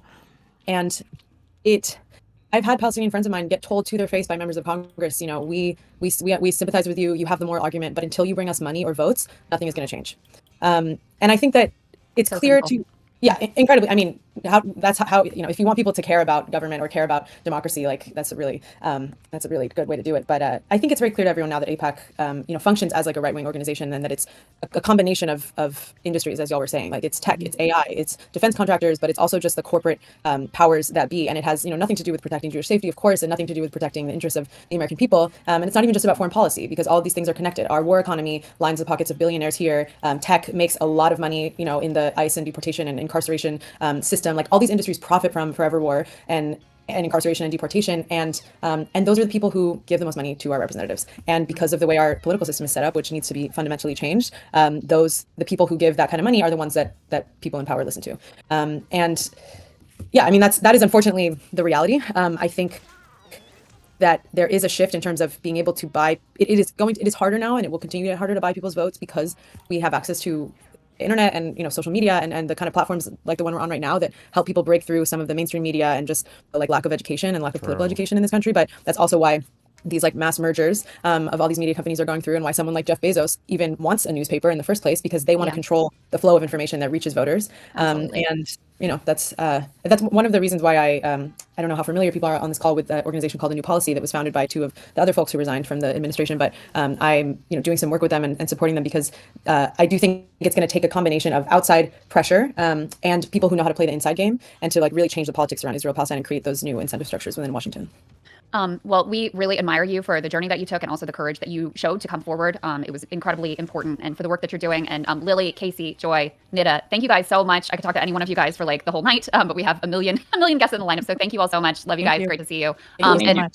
Hassan, I think one of the strategies, in terms of, you have these mainstream politicians who realize now that they are wildly at odds with the base of the party, is now, I mean, I think this is part of what's happening with the whole decision to like demonize you, even after Cuomo tried this and it didn't work too well in the mayor's race, is they also don't want to have to talk to you, because they know they're going to have to answer questions that are going to make them look really bad. So I think. Oh my God, give me a fucking break. One of the things that I hate the most, I've complained about this a lot, is that like everybody now, Trump, Hassan, all these tanky loser fucks, everybody lives in these worlds where they're too afraid to talk to anyone. Oh, Constantine did it with me afterwards. They will not talk to people that will challenge them on issues. But then they turn around and they get ass pain when other people won't have critical conversations with them that they think they can roast on a particular issue. It's so fucking cowardly. I think that's part of what's going on here too. Like Alyssa Slotkin, I think, was one who was like, that's out of bounds, Well, she doesn't want to have to answer the questions that you would put to her. Shitting on Slotkin again. That was the senator from Michigan, right? The senator from Michigan that Crystal brought on to fucking roast about Israel Palestine. Like, okay, good one. Yeah, I find it really funny because like I never invited them onto my show. They're just like saying that they refuse to talk to me ahead of time, and it's very funny because like, well, it's because they were asked by the Politico or New York Times or whatever, right? What do you mean? What? There are some establishment liberals that have wanted to come on the show, and I've kept it private in the past, but one of them actually happened. My refusal happened in front of a New Yorker journalist, and I didn't realize that wasn't off the record. So that's. If you want to find a name, I'm not going to say it, but it's on a New Yorker magazine article. Now, what's interesting is, you nailed it. These guys don't want to have that conversation at all, and I think what they are trying to do, what they think is they're operating with the old guard mentality, where they think like, oh, it's very prestigious for a random Twitch streamer to appear alongside a politician. It's giving them credibility. It's very prestigious for a random Twitch streamer to get favorable media coverage from legacy publishers, like the New York Times. Oh, we went to the Vanity Fair's Oscar party. Like, we have to do something about this. And what they don't understand is that in the new media environment that we exist in, I get a lot more real, broad awareness out there when I appear on Theo Von's show. That's just the reality. The eyeballs and the attention are, maybe fortunately or maybe unfortunately, in the hands of people who are in new media, which don't have these similar attitudes, don't have this kind of like a gatekeeping perspective. And it's not necessarily good for me when a politician comes on my show. As a matter of fact, I get inundated with smears. It's good for them. I do it because... Wait, it's not good for me when a politician comes on my show because they get inundated with smears. Wait, what? It's good for me when a politician don't have this kind of like a gatekeeping perspective. And it's not necessarily good for me when a politician comes on my show. As a matter of fact, I get inundated with smears. I get? Oh, maybe he's saying I get, not they get. I misheard him, I think. And it's not necessarily good for me when a politician comes on my show. As a matter of fact, I get inundated. I get. Oh, he says I get around. With smears. It's good for them. I do it because there are politicians that I want to hype up. I mean, Oliver's in here right now. He was one of the people that we both fundraised for and also had on and interviewed. So I think a lot of people know understand it. Oliver's running against Jared Moskowitz in Florida in a Democratic primary, and very important race there. Moskowitz is the awesome guy, right? This guy, damn. What do we not? Is he Jewish? Moskowitz? Is that a Jewish name? Or is it a German name? I don't fucking know. Yeah. Okay. Well, I guess rip that guy. No, I'm just kidding. Primary all the Dems. Yes. Primary them. Yes. Yeah. And the thing is, like, most people understand that, and that's precisely the reason why they are hearing, Third Way make a big fuss about this issue and demanding that Democrats draw a line in the sand, and maybe even getting a little bit of help from some of the other advocacy groups and lobbying arms that we have heard from earlier. I'm of course referencing Israel. That politicians do these sorts of call-out posts. Israel or AIPAC? Those are two different things, but okay. It is really remarkable that they've chosen a 90-10 issue in the Democratic Party's base to like draw a line in the sand over, because most people understand that this is not about perceived anti-Semitism or anything like that. It's absolutely about genocide. It's absolutely about apartheid, and it's absolutely about denying aid to Israel, like conditioning aid to all countries, but certainly denying aid to Israel for its crimes. it's illegal in our laws for us to give a single dime to Israel because they're very clearly using it to violate our laws and violate international human rights laws. Yeah. I also want to welcome in Qasim Rashid. He is a human rights lawyer, author, former congressional district candidate out my way in Virginia, and very courageous person as well. And mentioned before Hartzell Gray, but just to give people the details there, he's a Democratic socialist. He's a former NPR host. He's running for Congress in Missouri's 4th congressional. Is that Kansas City, Hartzell? Yep, KC. That's us. Very nice. It's a Super Bowl district. I don't know if you knew that. Gotcha. Hartzell, what are you seeing in your race in terms of how animated people are about the war right now? Yeah, and if I can start real quick, just to kind of piggyback on the AIPAC conversation. So before we had even announced our race, so we were actually running in the 5th against. What was AIPAC doing before you even incumbent announced? Democrat. This is before the gerrymandering assaults, right? And so at the time, we hadn't gone public with our race at all. We had done some preliminary paperwork and things like that. But I'm on Insta. It's a Sunday night, and I get a random DM, and the person says that, "Hey, congrats on your race," and she has it all laid out for me. And she says, "I'm with one of the biggest lobbying firms in the country. Would love to reach out and have a conversation." Like literally says lobby in the email. Like it's crazy, right? So that's. Why is that crazy? The lobby firms usually identify themselves as such, no? What?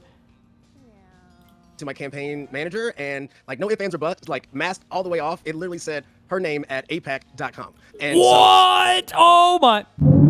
What? Oh my God, that's crazy. So what we did immediately was go hit up our friends at Track AIPAC. So shout out Casey one more time.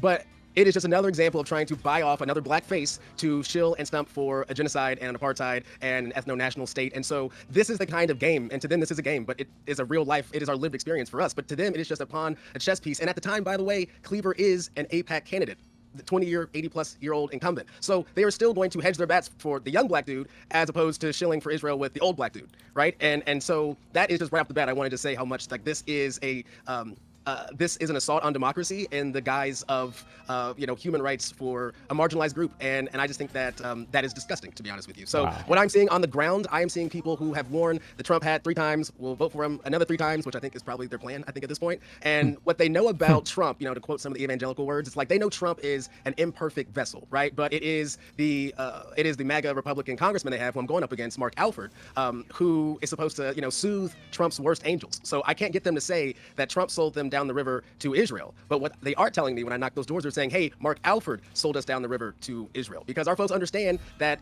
private equity who are taking up our apartments in downtown Kansas City are also taking up the apartments in rural America, but also their farms, right? So why are we sending bombs to blow up babies in schools when we could be, funding rural hospitals here, or just making sure we guarantee universal health care, housing, a guaranteed job? Like, our folks are feeling this. Missouri is the show me state, and these folks are showing their asses. And so what we are doing is we are coming after theirs. And that is a populist strain. Like, this is a red state that also voted to raise the minimum wage. This is a red state that voted to get rid of right to work. They gave paid time off. Now, the Republicans, they of course have fought us at every turn. We codified abortion. Now it's back on the ballot. Make that make sense. So again, like, this gerrymandering fight is happening now, but it's something that us working people, we have been under the thumb of the empire. We understand what this is. Our folks who are profiting off of our pain, right? Profiting off of genocide. What we should be doing when it comes to domestic security, or whatever we want to call it, let's actually make sure that the global south is going to be around for a while. How about we make sure that we fund UNRWA? How about we make sure that we do peace through peace, because peace through strength doesn't make any sense.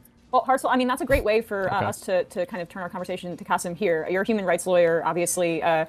There's like this kind of, I would say, ignorant understanding within some Democratic Party consultants that nobody votes on foreign policy, and then if it doesn't affect their pocketbook immediately, that it's not going to be a motivating issue at the polls. What has your experience been in relation to that kind of theory? Well, the short answer is that it's a crappy theory that's been disproven repeatedly. But before I even dive into that aspect of it, that theory could have some merit, some legitimate merit, if the Democratic Party had been a party that championed working people, if it worked on getting corporate money out of politics, if it worked on raising the living wage when they had the trifecta, and not letting the Jim Crow filibuster prevent them from doing something as basic as that. If Biden and Harris had fought to extend the child tax credit, which once it expired because they capitulated to Manchin and Sinema, childhood poverty raised by 33% literally overnight. If they had canceled student debt, if they passed universal health care. Odds on them thinking USAID is American imperialism. All of these people think USAID is imperialism. When you guys, I see sometimes you guys tweet out things either you don't understand or maybe people are trying to prove a point. But when people are like, if the genocide in Gaza is so bad, well, the USAID thing must be really bad too. Why is nobody talking about that? Because the guys that think that the Gaza stuff is 100% a genocide and Israel is a Nazi nation think that USAID was just an imperialist project by the US and it was also evil, so they'll never support that. I would be surprised if anybody here mentions USAID positively, but we'll see. So they make this stupid argument, but then in the meantime, when you ask them about working families issues, they're abysmal. People forget that under Biden and Harris, forget the inflation part of it, that was tied to COVID, and the US did actually better than most of the developed world on the inflation side. But on the sheer wealth and income inequality, the United States continued to be the worst in wealth and income inequality in the developed world. 60% of Americans can't even make ends meet. So this argument that they vote with their paycheck, if the Democratic Party, if the establishment actually believed that, then has some goddamn policies that reflect that. But beyond that, what we know from more than 30 surveys conducted during the 2024 election was that the number one issue, and IMU did a poll right after the election as well, the number one issue was, why are we funding a genocide in Palestine right now? Why are we sending 30? In what? Wait, for what polling? No, from more than 30 surveys conducted during the 2024 election was that the number one issue, and IMU did a poll right after the election as well, the number one issue was, why are we funding a genocide? I don't know where that came from, but okay. In Palestine right now? Why are we sending $38 billion to a regime that's being credibly accused of war crimes and genocide when my kid can't get enough to buy school lunch or I can't afford basic daycare? And so I think this the disconnect of the domestic policy that isn't serving working people and then not recognizing that people aren't stupid and they see that Israel has universal health care, we don't. They have free college tuition, we don't. They have abortion access, we don't. You're not inspiring people to come out and vote for you. You're simply pointing out your own hypocrisy and not realizing it. The last thing I'll point out is that Biden ran on Build Back Better. That was his shtick, right? That you elect me, I will save the soul of America, I will restore order, I will restore a sense of decency. And then the second they ran into a tiny bit of opposition from within their own party, they just dropped it completely. And we saw Harris do the same thing as well. Ran a strong campaign at the start, and the second her brother-in-law said, hey, maybe lay off on the attacks on the corporate executives, we saw that whole thing shift again. And I think until the Democratic Party establishment recognizes that we need more than He said IMU poll, Institute for Middle East Understanding. Oh, that's what he's referring to. Oh, gotcha. just slogans. It can't be just, that meme of the difference between Republicans and Democrats is Republicans will bomb a brown country and Democrats will put a pride flag on a plane and bomb a brown country. Like, the difference cannot just be that. It has to be substantive. And until that happens, we're going to keep losing elections. True. So Hassan, you raised money for Oliver. You did some. You guys streamed together. So Oliver, was Yeah, that, we raised, like, how did that 60 grand. go for you guys? Materially. You guys streamed together. So Oliver, was Yeah, that, we raised, like, how did 60 grand. that go for you guys? Did you say 6 grand or 60 grand? For Oliver, you did some. Yeah. You guys streamed together. So Oliver, was Yeah, that, we raised, like, how did 60 that grand. go It says for you 60. guys? Okay. It's better.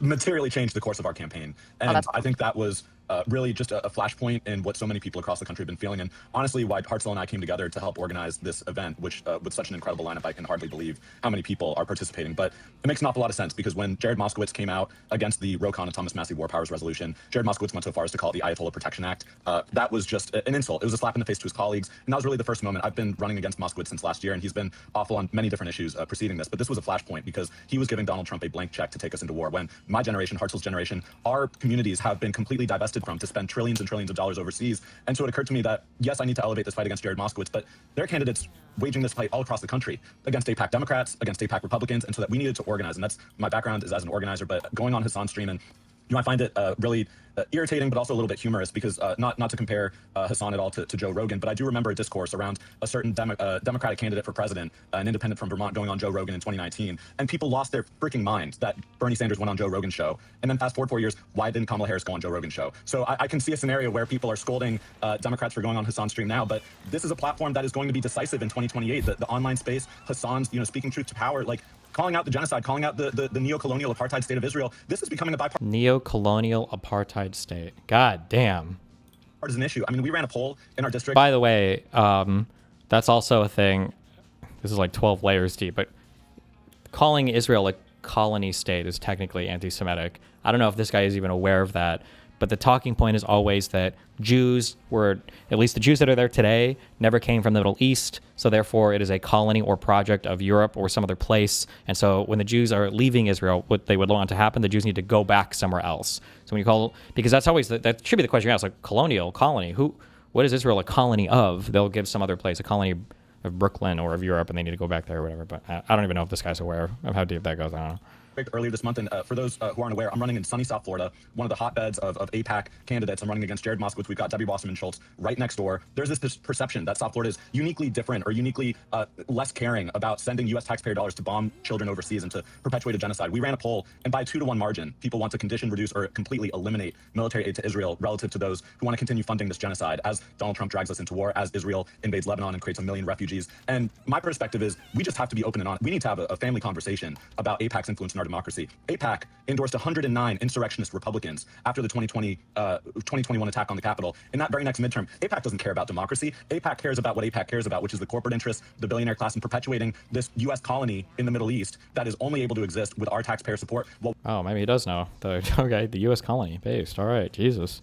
We're getting affordable housing divested from. When we got $1 trillion in Medicaid cuts, they're asking for $200 billion for this war with Iran. Where do you think that money came from? It's coming from the $1.1 trillion in Medicaid cuts. Meanwhile, we can't have public transportation or affordable housing. So I was more than glad to go on Hassan's stream. This is we need as Democrats, we need to go into these spaces. As a democratic socialist, there's a lot about our campaign that is challenging assumptions about South Florida. But what I can tell you is that at the No Kings protest in Fort Lauderdale today, I was standing on the beach speaking to a few thousand people, and when I said South Florida deserves our Zoran Mamdani too, we deserve democratic socialism in our community too, because the working class is all across the country. The working class exists in blue districts, in purple districts like ours, and in red districts.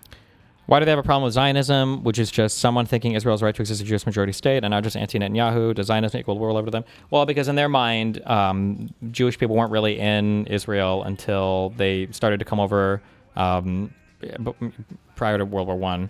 And so the whole Zionist project necessitates the removal of Arab people. So that's why it's a bad, they view all Zionism as being a bad thing, basically.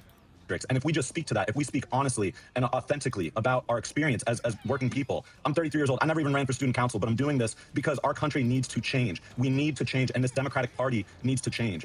I guess that temple just appeared out of thin air. Wonder who built that. I don't know if you're memeing when you say that, but that's one of the reasons actually why any type of digging or any type of land excavation or whatever near the old temple or whatever near the Temple Mount is so insanely contentious. It's because a lot of the Palestinian mythos kind of relies on the fact that there were no Jews there ever, and if the Israelis were to dig something up and find some evidence of some temple or whatever, they would all collectively kill themselves, unironically. And so that's maybe putting a pin on it, but I would very much encourage any candidate that is curious about going into these spaces, do it, because this is a community, the online space, this is decisive in our elections now. This is where people intake information, they build community, they process information, they disseminate it. And if we're not engaging in these spaces, then Qasim's right. Democrats will continue to lose. We have to be honest, and we have to be bold and unafraid of the attacks of anti-Semitism when we know we're just standing up for human rights. It's also just, it does remind me of Zoran's election, because right after Trump wins, all these Democratic strategists are like, we've got to win back the young men. How can we do that? And then here's this candidate who is, phenomenally popular with young men. And they're like, no, not like that. And same thing, Hassan, you speak to a lot of young men who really look up to you, who could easily be, if they got on the wrong algorithm and were swayed in a different direction, you could imagine them in, a right-wing. Reminder, Hassan was probably the best person in terms of like physical appearance and everything else that could have gone and done all the anti-red pill shit, and he avoided all those people like the plague because he was too afraid to go on other platforms, by the way. Nick Fuentes or whatever audience. So quite to the contrary of you being some raging anti-Semite, I would be hard-pressed to think of someone who has done more to combat anti-Semitism than you. These are some of the... I don't know who you're trying to pretend this is the case here. Like Hassan actually combats anti-Semitism more than anyone else, as he calls every single Jew a bloodthirsty dog, rat, whatever other comments he makes. Like, okay, dude. Of you being some raging anti-Semite, I would be hard-pressed to think of someone who has done more to combat anti-Semitism than you, because you're always extraordinarily careful to say, I'm not talking about all Jewish people the way that... Oh, they're careful to say... They also do the same conservative dog whistle stuff, right? I'm not racist. Fuck, what was that one? Is it Joyner Lucas? My edgelord rapper? Some people call it cringe rap. I'm not racist. I'm not racist. That Zionists want to, like Netanyahu, want to conflate all Jewish people with the genocidal actions of this, apartheid state. Isn't it just a matter of fact that Jews predated Muslims? How would digging around the Temple Mount change that?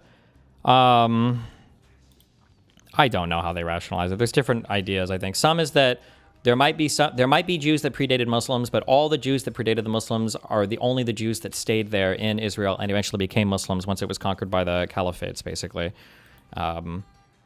Yeah, so the Jews that showed up afterwards, the Ashkenazi ones who are of European descent, are strictly Europeans that are coming in that have no ties at all to that land historically whatsoever. Loser. Yeah, absolutely.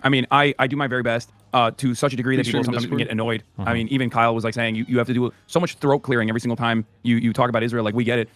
It's just, unfortunately, the media environment that we're in. And I will say, it's so AIDS too, because there are, like, I've seen these people, we call them out on Instagram on stream, but there are Jews who will like say any criticism of Israel is fucking anti-Semitism. It's like, oh my God, bro, get the fuck out of here. But then you've got people like Hassan who are legitimately insanely fucking anti-Semitic who will say like, oh, so why can't you criticize Israel without you saying anti-Semitism? God, it's so boring. Holy shit. A big part of this is actually Islamophobia too. The idea that like any Muslim, no matter how white they are, like me, is automatically anti-Semitic. The suspicion that they're always, of course, going to be anti-Semitic is totally ridiculous. And we saw this with Zoran. Not only just like my association being used or being weaponized against him in some way, even though it was a spectacular failure, obviously, but also tying Zoran back to like religious extremism, tying myself back to religious extremism. And we're now seeing that happen with Abdullah Syed in his race in the Democratic primaries in Michigan. It's very cynical. But I think people are recognizing exactly what the issue is about. They just don't want to have a conversation around Israel because you can't have a real conversation around Israel on moral terms. True. They've lost that argument. So they try to say anyone who speaks out against know. Israel is an anti-Semite. And in this circumstance, they're heavily leaning into the Islamophobic associations by claiming, Abdul al-Sayed, he's a Muslim guy.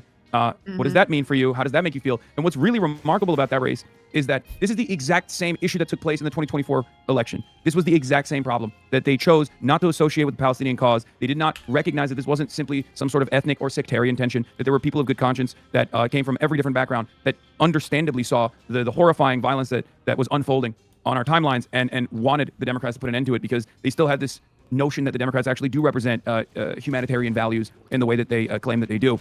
And they lost that election because they didn't want that tent to be so wide that anti-Zionists could be a part of it. They wanted to expand that tent, as they always do, to the Liz Cheneys of the world, to Bill Clinton, to bring Bill Clinton and Richie Torres to Michigan only a month out from the general election. What a spectacular failure that was. So it's remarkable to see Haley Stevens, who's already an AIPAC stooge, obviously, but then also Mallory McMorrow now trying to move into that lane in this very not so subtle way by drawing a line in the sand on a 90-10 issue.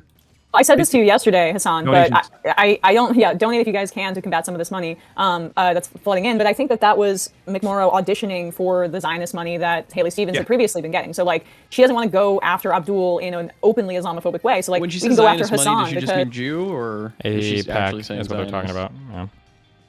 Is that Zionist? AIPAC is. It's what is it? The Americans for Israel Political. I should know what it stands for. Hold on. American Israel Public Affairs Committee is what it stands for. I actually don't know what their main issues are that they lobby for. I know that strong American Israeli things like relationship is one of the big things that they push for. I don't know what their other policy issues are or if there are other big policy issues, but that's usually what they're talking about when they say Israeli money. Although AIPAC is not supposed to coordinate with they're not ran by Israel. They don't have any official ties with Israel because they would have to declare that via the Foreign Agents Registration Act or whatever. For just a bunch of people who like the stock, basically. We like Israel, so but a lot of them are going to be Jewish, of course. Yeah, for sure. Or people who think that the relationship is beneficial to America. People will claim people otherwise, but there's no. Yes, 100%. Every single one of the people on this panel, 100%, and then every neo-Nazi person as well. And then some people just vote because they don't know the difference between whatever. But there's never been any proof of any coordination between them or anything like that. So then when they say AIPAC's giving money, what they're trying to say and they believe is Israel. Okay, this money is literally from Israel / Benjamin Netanyahu. Or at the very least, the guidance is coming directly from Israel. Yes. From Israel. Got it. the boomer donors that may or may not be Zionists, but they're rich, so more than again, wealthy donors and the Zionist project do overlap. But they're also basically saying hey, we have this is an alternative to Abdul al-Sayed, the scary Muslim guy that we don't want to have in office. I'm attacking Hassan. Look, you can trust me. J Street or AIPAC. I'll add to that really important point about because we just had the Illinois primaries here and we saw the way they functioned. $22 million AIPAC spent in this primary. 22 million. The number of times they mentioned Israel, 0. The number of times they mentioned AIPAC, 0. They know that they are so toxic and disliked by everyone across the board that they actually set up 2 PACs, one called Elect Chicago Women, and then while slamming Kat Abu Ghazaleh as a progressive, Chicago Progressive Caucus. Just a complete fabrication. And so when you see these dog whistles of attacking Hassan, it's actually, Hassan said it perfectly, it is pure Islamophobia. And Mehdi Hassan just put out this really important point on his social media that, people like Booker and Slack. Hassan is the whitest, there's nothing Muslim about Hassan Piker. I'm so sorry. Is he even Muslim? I don't know. They all say they're culturally Muslim, but they don't do any culturally Muslim things. Saying you're culturally Muslim is a way to get out of ever having to pray, but it gives you some credit. But they don't do anything. He's the whitest fucking non-Muslim secular Western dude in the world. It's so cringe. Ugh. And then what happened with progressive victory? I know you used to do canvassing and work with them, etc. Once the last election cycle finished, I think most of the DGG people that were working with them, I think ended up just kind of leaving because there was nothing else going on, and then they became taken over basically by all tanky people. Got it. Ago talking about how they would never go on Hassan's show, but they've been on Maher's show, who drops the N-word like it's no problem at all. He's had the most grotesque compared all Muslims to ISIS. Says, I don't want that desert culture here, but they have no problem going on his show. So it is a grotesque double standard. It is Islamophobia, and it's important that we lean in at this point. Instead of shying away, lean in, because they're already on their back foot. They're not even able or have the confidence to mention AIPAC or mention Israel, because they know that people are associating the Israeli government with genocide, rightly so. For us to back off now, I think would be a disservice, and it would enable them to win elections that they shouldn't win otherwise. Can I say real quick? In what world does a Democrat ever allow themselves to take any NRA money or any kind of gun lobbyist money, right?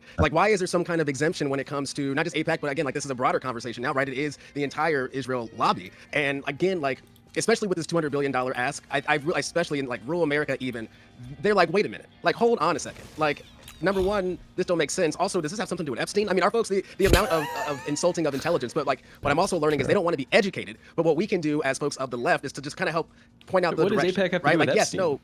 Well, people think that Epstein was Mossad affiliated. So one of the reasons why the United States or Acosta gave Epstein such a sweetheart deal on his child pedophilia sex ring was because the Mossad was using Epstein as an asset to ensnare a bunch of U.S. politicians or wealthy people into the pedophile Is there any blackmail evidence ring. for this, or is this just like Pizzagate kind of conspiracy? I think I would have to dig deeper into this, but I think all of the evidence for this comes down to, I think it was Acosta saying, I don't know if it was a leaked text or email saying something like, the FBI told me to back off because he's affiliated with Israeli intelligence or something. There was like one text or thing. I don't know the truthfulness of that or why he said that or where the origination of that is from, but I think it's all based on that one thing. I don't think anything else is ever pointed out. This is absolutely part of the Epstein class, that axis of Epstein, right? But it's also a 40-year project of a bunch of neocons and warmongers. And so I'm not saying that I'm going to draw a line for you because I'm not going to insult your intelligence. But I'm saying, like, if you just look that way, like you see all this checks, right? And I think that this moment, the window's open. Absolutely. I think There's no evidence Acosta ever said that. It's just hearsay. Was there not a leaked email or text or anything? Is it really just hearsay? Because I think that's the singular piece of evidence given for that Mossad claim, no?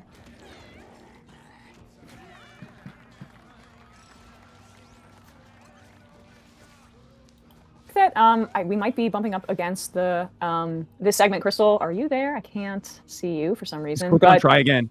Try on your again. screen. If I you just have an did issue it. with seeing Chris, yeah, it'll fix it. That's what I Okay. did. All right. Well, I think with I that. can see you. Oh, Yeah. I cannot hear Crystal for some reason. That's on the I tech don't want to talk guru. over her. So, True. Crystal, take the lead. I don't know.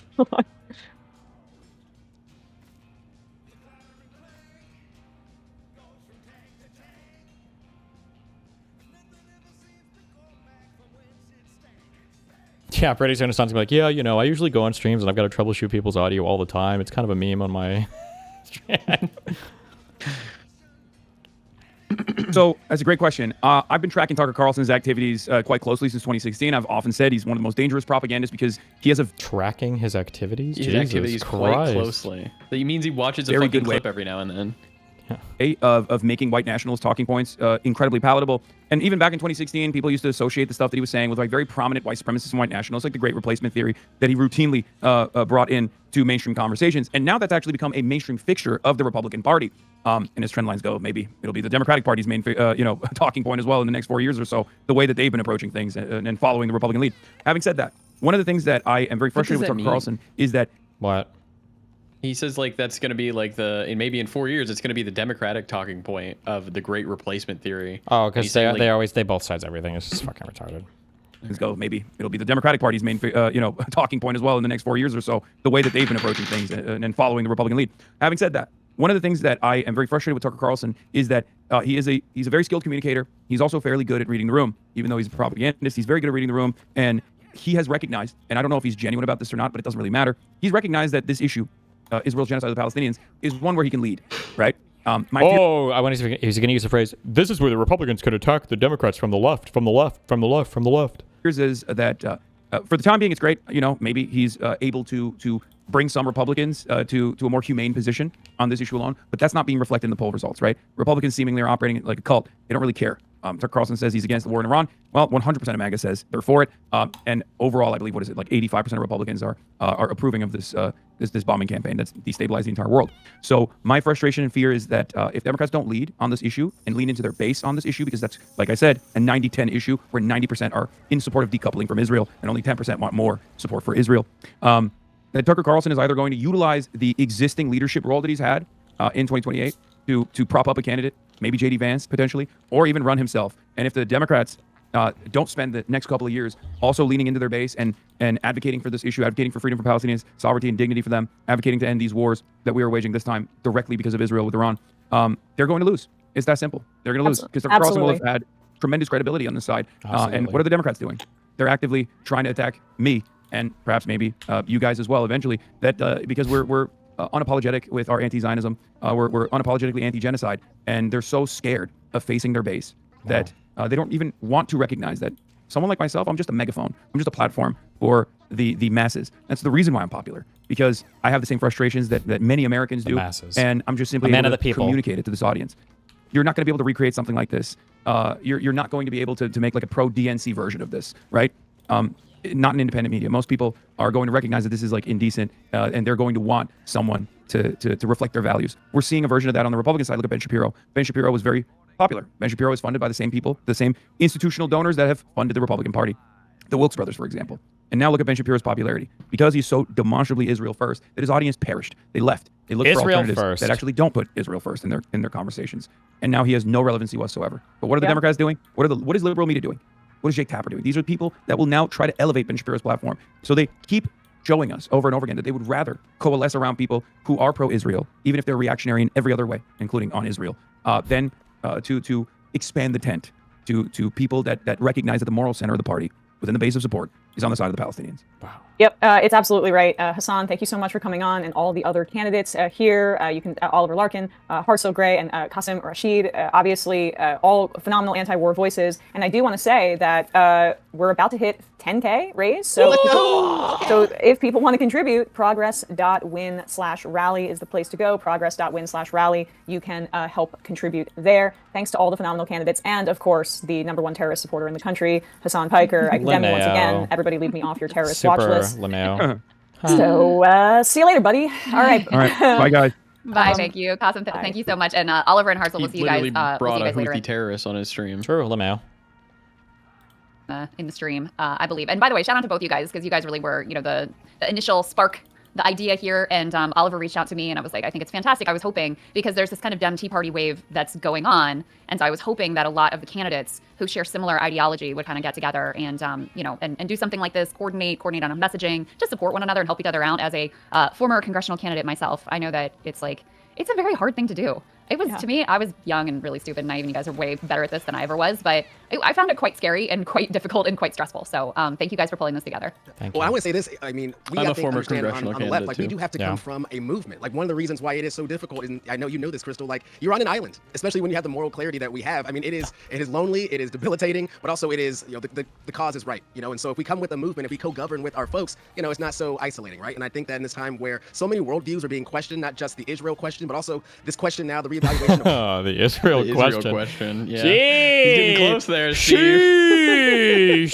Sheesh. Horseshoe.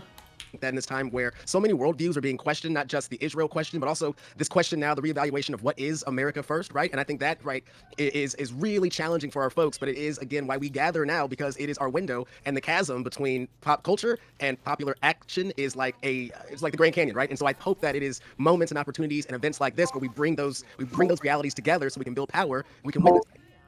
Awesome. Well, we've got a bunch of candidates popping in for our next panel. Again, I want to shout out the progress.win/rally fundraising link.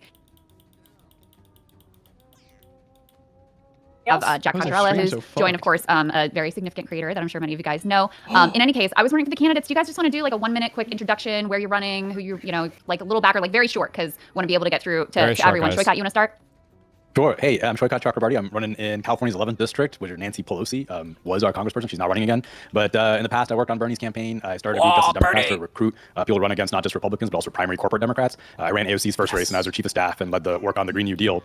And yeah, I'm running because of stuff like this. I mean, there's a real wave happening. The stuff we saw in 2018, where there was this change moment, it is nothing like what I'm seeing right now. So I'm so excited to be here with all the candidates. So you led the fight to occupy Pelosi's office, and now you want to take her actual seat. I'm just throwing that out there. But yeah, I mean, that's freaking awesome, dude. That's freaking epic.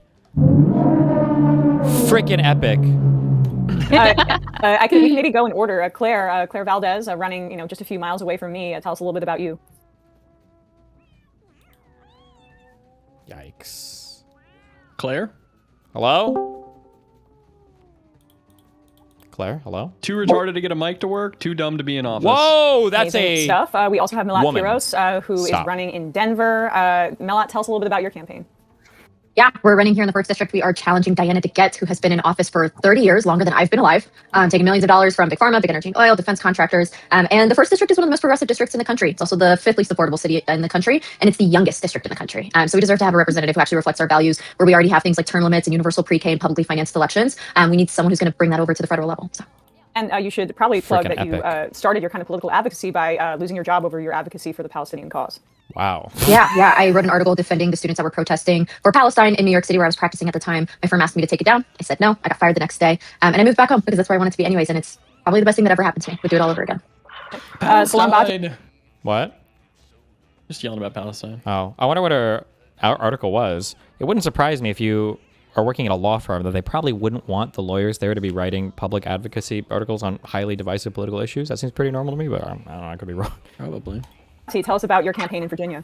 Hey, we are standing on the shoulders of giants. We're running in the 1st District. Crystal was our predecessor. Qasim, who was just on, is our predecessor as well. And now, based on that fertile ground they've tilled, we're going to finish the job. My name is Salam Bhatti. I'm a public interest lawyer. I used to work at the Virginia Poverty Law Center, where I worked with and against the state assembly. Ultimately, for 25,000 families. Did anybody run the analysis? Are any of these people from like red districts, or are these guys all trying to primary Dems in the bluest districts? Like that person said the most progressive district in the country. Are any of these people in contested What was his districts? name? I don't remember. With a unification between Republicans and Democrats. We got every single Republican to vote to expand a welfare program. We expanded free school meals for tens of thousands of kids. The grandfather of SnapScreener.com, which has helped over 2.5 million families unlock over $100 million in SNAP and WIC benefits. And that's the energy we're going to take into Congress. We're fighting for the ABCs, Medicare for all, tax the billionaires, and campaign finance reform. Oh my God, babe. Oh, the Moskowitz district. Okay, that's good. Claire, really quick, we had you, I think you were muted during your first introduction, so if you don't mind, we liked it so much, we want to hear it again. Okay, can you hear me now? Yes, I think so, everybody. Yeah. Okay, wonderful. Hey, Claire Valdez, running in New York 7, that's Western Queens, and Northern Brooklyn in New York City. Moskowitz is a Dem. Yeah, but I think he's in a, somebody said he was only in that district is like +1 for Dems or something.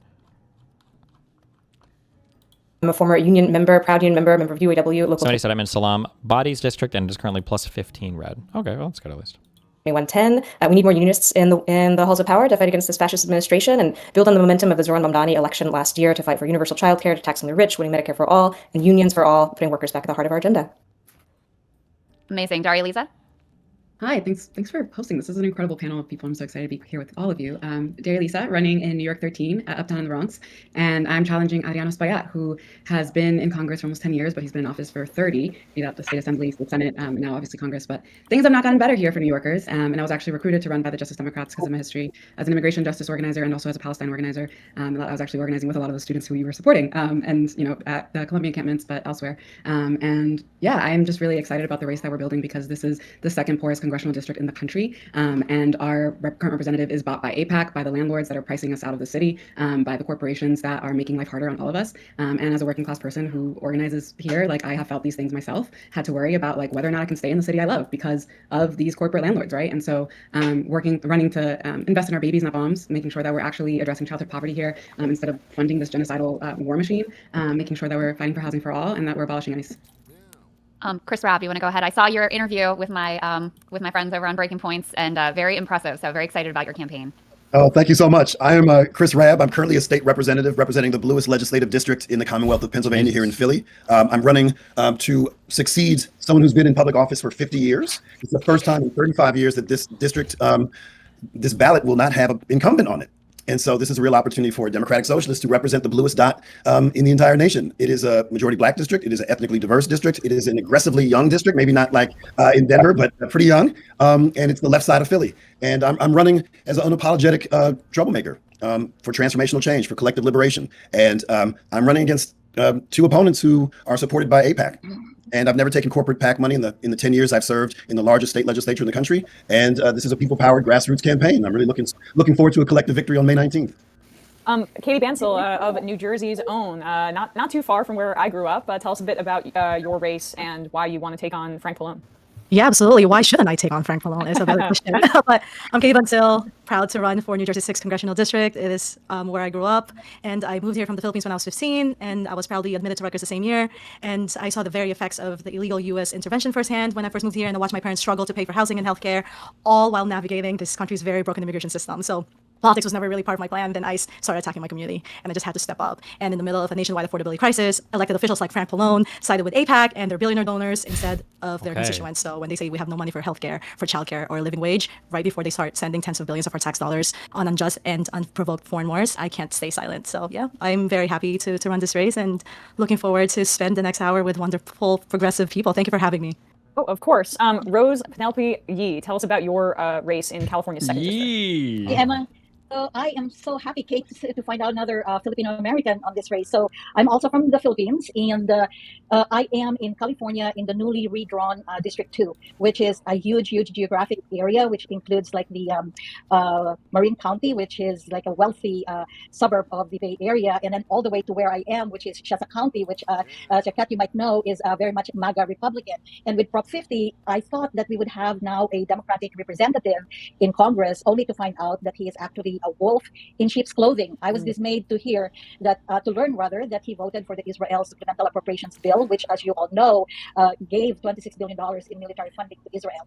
Not only that, it also prohibited any appropriations of that money towards UNRWA. So not only is it greenlighting the the genocide in Gaza, Hasn't UNRWA been completely evacuated from Gaza at this point, or no? Are they still there? I thought Israel kicked them out. Also, in effect, greenlighting the use of famine as a weapon of war. I grew up in the Philippines under the martial law dictatorship, so I'm much older than Katie, and and it is to me just like almost like having PTSD going through what we're going right now with the war in Iran. And I am so happy and so excited to be with this group of change makers and really progressive leaders, because we are needed right now. I know what it's like to live in a fascist dictatorship, and we need to stand up. It is only people power that will change our country, and so we are the ones that we need to take it back, with the support of everyone who's here, who's listening. So thank you, Emma. Absolutely. Let's turn to Effie Phillips-Daly, running in New York 17 on human rights, healthcare, childcare, and housing. Thank you so much. I'm so glad to be here with everyone. Really grateful for this. I'm Effie Phillips-Daly, running in New York 17. It's just north of New York City. It's if you know it, it's Westchester County and sort of surrounding. And it's currently held by Republican Mike Lawler. Republican. So this race Nice. is actually a battle on two fronts. One is in this Democratic primary, where we have establishment Democrats running on the same old thing that lost the last two times. And then it's the battle against Mike Lawler. And it's an interesting district in the sense that somehow this guy won twice in a district that's usually blue.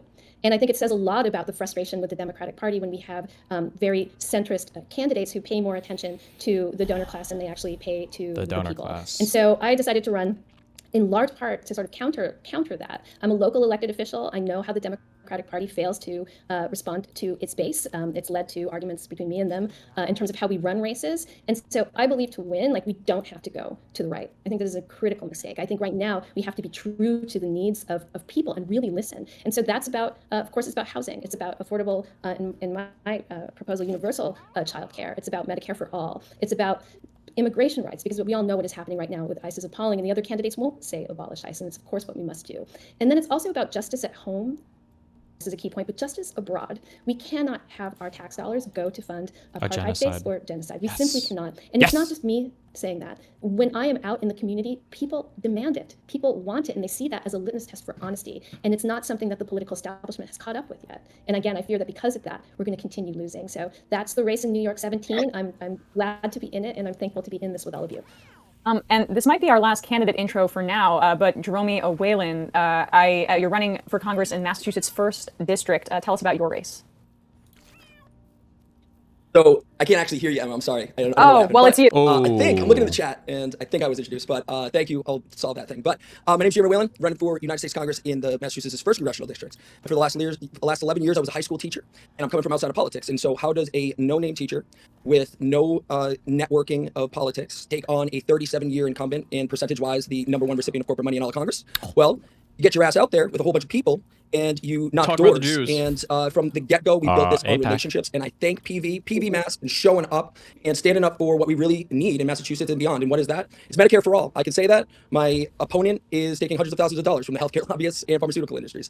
It is looking at education comprehensively, from universal pre-K to paying teachers and paraprofessionals more, tuition-free community college and vocational trainings.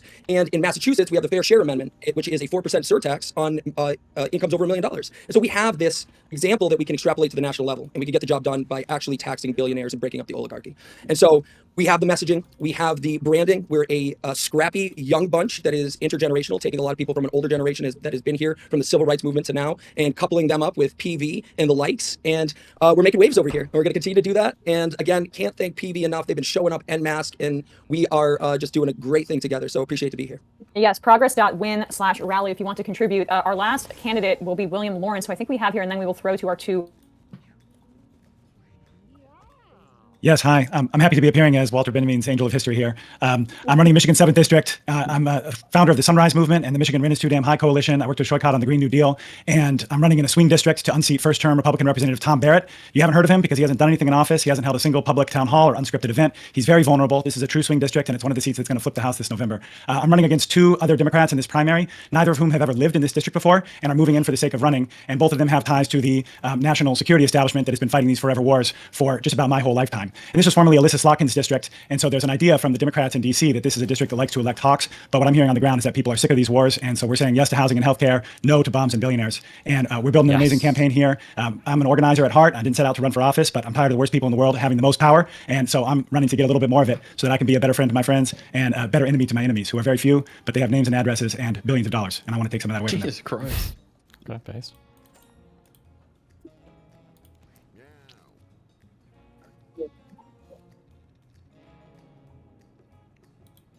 Today with so many folks out and about.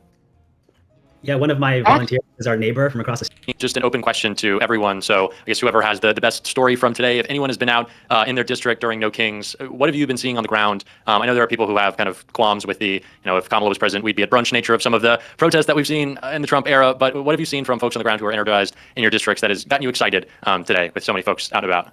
Was it a Kamala dig? Yeah, one of my volunteers is our neighbor from across the street. And, he's been a supporter from day one. But he was tabling at one of the No Kings rallies with me. And he's like, Salam, I had no idea you were so active. So many people came by to say they want to sign your petition because I heard you speak at this event, or I saw you on Reddit, or I saw you do this or do that. So when he shared that with me, I honestly got emotional because these are emotional times and I miss my wife and kids who are away for spring break.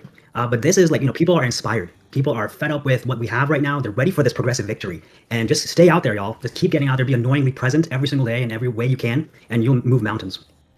So I thought the direction you're going was... So I thought the direction you're going was someone's out there just petitions collecting for you, and they didn't realize there's no king. They thought I even showed up just for you. Awesome. Like, I didn't realize this campaign blew up. But I thought that's what today was, right? Yeah, this is just a campaign rally for all of us. But I mean, it's been amazing. I'm in San Francisco, and it's pretty amazing because it's the third one, and every single one just keeps getting bigger and bigger and bigger. It's like the thing that's exciting to me is this is creating the infrastructure for to turn this into a real political movement that gains political power. That's what I really hope this heads into. And also, I know it should be like the infrastructure for when we do a general strike or when we really use this power to hold this administration back. It could be that, but yeah, it's been exciting to see on the ground. Sorry, Jeremy. Shoykot, right there. If you can hold a sign out at a protest, you can mobilize and knock doors and hold palm cards. And we need to translate all of that energy into translation into the ballot box come September, or it's for me September 2026 midterms. But today we went to 9 of these fucking things today. 9. We were at 25. We had 25 going throughout the district. We had people at each one of them collecting signatures, handing out palm cards, doing all of that. And that is the power of what we're seeing. Because the story that sticks out is guy comes up to me and he goes, thank you. I was speaking at one. He goes, that really moved me. He goes, this is the first one I've ever been to. And at the first one, I saw people out there and I drove by. And at the second one, I was like, that's interesting. And I thought about it, but I didn't. And on the third one, what we see going on in the world, he goes, I couldn't stay home anymore. And that's what we're seeing. We're seeing average people who never thought they were politically, they were going to be political in any situation coming up and getting together. And that's how we win this. I want to give some credit to, the people with those signs, because I saw those signs, the brunch signs. I'd be at brunch right now. No shade to the brunch people. No shade, but it's an important funnel. You're right. Yes. It's an important funnel, but I will say I watched someone literally walking with that sign past a group of people that were actually having brunch on Saturday this morning. And so there are people that are coming in and this is their introduction. And I think the most important thing that I've seen from our experience with No Kings is that we're having conversations with folks to make sure that they understand that this is not just about Trump, right? Like Trump is not the cause. He's a symptom of this greater problem. And we have to be having a conversation about the billionaires and the corporations and the influence that they have in our governments and giving them permission to actually kind of join some of these other movements that we have here on the left to realize that there's so many other things that we need to be focused on to get to the structural mess of this right now so that we can get some real progress done. Yeah, I just want to jump in because you never really forget your first rally.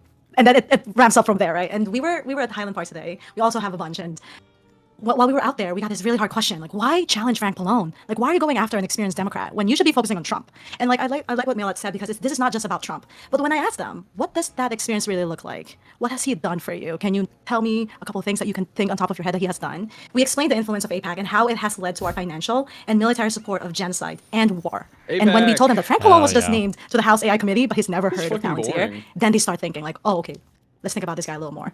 And they were willing to listen. And we continue the conversation from Gaza to universal healthcare and childcare. And progressive viewpoints are going very mainstream.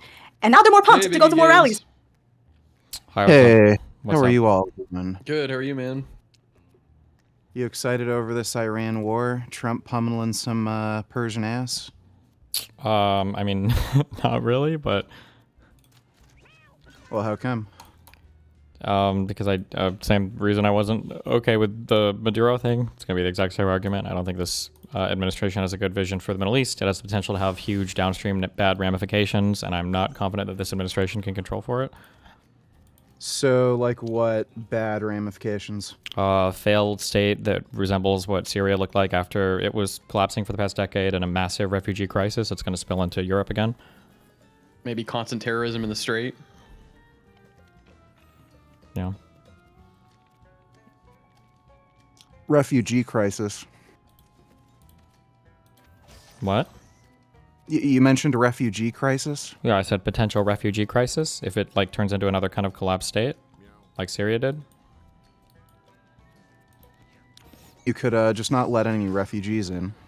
Okay. Well, I'm not an actual fucking monster, so that wouldn't be my position. But I mean, I guess that is a position that some people could try and take. Yeah. Well, Can I ask, Vegan, you really seem to fucking hate Venezuelans. No. You sure? This has been like a big issue for you. What? He's talking about Iran right now. Yeah. But I remember that last comment. I don't hate Venezuelans. I hated Maduro, the Maduro regime. And Venezuelans hate the Maduro regime. They were glad Trump got rid of him. Can you, like literally, can you show me one single Venezuelan who wasn't happy to see Maduro gone? Like, literally one? I can't. Couldn't you say that about, like, Democrats for Trump? How is that related? Just because everybody in a fucking area is happy that somebody's gone doesn't mean it was done the right way. If somebody went and just fucking murdered Donald Trump, I might be happy, but Whoa, in a video think game. it was done the right way. In a video game. So, what was done the wrong way when it came to Maduro? I don't think that he had congressional approval just to go fucking grab him. I don't think You should don't be need going congressional and just... approval. Okay, you should. I don't think you should just be you going... don't. Okay, What's the well, argument well, you- for needing well, you- that? Well, you should. Well, the president shouldn't be able to unilaterally conduct wars. We would probably want this to be at That's the not a approval war. of. But on what basis is grabbing Maduro a war? Because you're deposing the leader of another sovereign state. Sovereign Steven, state. it's a military operation, idiot. So a guy who illegally stole an election is acting as a fascist dictator is the leader of a sovereign state? That's how you define it? Yep. Okay, so we shouldn't... Okay, would you take that same position if it were Hitler? Like, Hitler had more legitimacy to be in power than Maduro. Okay. Hitler was invading other countries around him. That's Well, probably why he went to war with Hitler. Let's say, No, so what do you mean? Let's say Hitler stopped with Poland. He didn't invade any other countries, but he was doing the same exact, like, other shit. So, like, killing all the Jews. You'd be against invading. I think there's a sufficient Germany, argument to overthrowing. go to war with a country if they were like literally concentration camp Holocaust. Well, we're not talking about going. We're not talking about going to war with Germany. We're doing a like for like comparison. So we're not going to war with Germany. Okay, we're I have conducting a zero military desire. operation This is where the we just, most where semantically we retarded arrest conversation Hitler. in the universe. Can you give me like a strict definition of what it means to go to war? This is a retarded argument. What is it? When you say You're the one who's making the claim that it's an act of war. Because so it is you give it is me a obviously an definition. act of war. When you threaten the sovereignty of another country with your military, I don't know. That's one definition I would throw out What there. do you mean sovereignty of another country with Sovereignty, your as in you military? have a right to your own leaders, your own laws, your own borders. And if somebody comes in and they want to forcibly change the cool. law, abduct your Good, people, good. or depose Okay, your so then leader, you that's should an be act of in war. favor of the Venezuela. Then you should be in favor of what Trump did because he was illegally elected. You can be in favor or against it. We're not talking about that. We're just talking about whether or not it counts You- as an you act of literally war. just made an But we're argument not there in yet because you don't favor even of the agree idea of what you. arresting No, Maduro. no. We're arguing right now over whether or not it Yes, counted you as an did. act of war. You That's, just said it doesn't that matter. people You're not have a there right yet. to You're their not there elected yet. leaders. You're not He there was yet. not an elected You're not there leader. yet. You're not there yet. We're having a conversation on whether or not it counted as an act of war, and you didn't seem to agree with that. Okay, so define how it's an define. I act of already war, said that. and I then said if you're define doing how- a military action to threaten the sovereignty of another country, I would say that's probably an act of war. Okay, well, it doesn't threaten the sovereignty of that country. Okay, well, I disagree. How does it threaten the sovereignty of that country By when you forcibly literally deposing admitted their Maduro's leader with your military, you're saying that wasn't their leader. Nobody wanted him. doesn't Nobody matter. voted That's not for up him. for, that's They not for wanted us him to choose. gone. That's not for us to choose. It's the other. That's their country. Vegan, the one that's in place is his vice president. Yeah. You didn't change the regime. Sorry. So you want to have somebody in who's going to get killed by the cartels? What? She worked with. So he's arguing for why. At first, he argued for why the leadership regime change had to happen. But now he's arguing why it's actually really important for the current regime to stay there, completely defeating the first argument. It makes the second argument hilarious. It's not the same regime. It's not the same regime. It's literally the same. It's the vice president. She's willing to play friendly with the United States from now on. And the issue with getting some other elected leaders, the cartels, would probably just kill them. Yeah. Obviously, that's the issue with getting another elected leader. So I'm sorry, how is this? So I prefer having a set of circumstances that are more beneficial overall.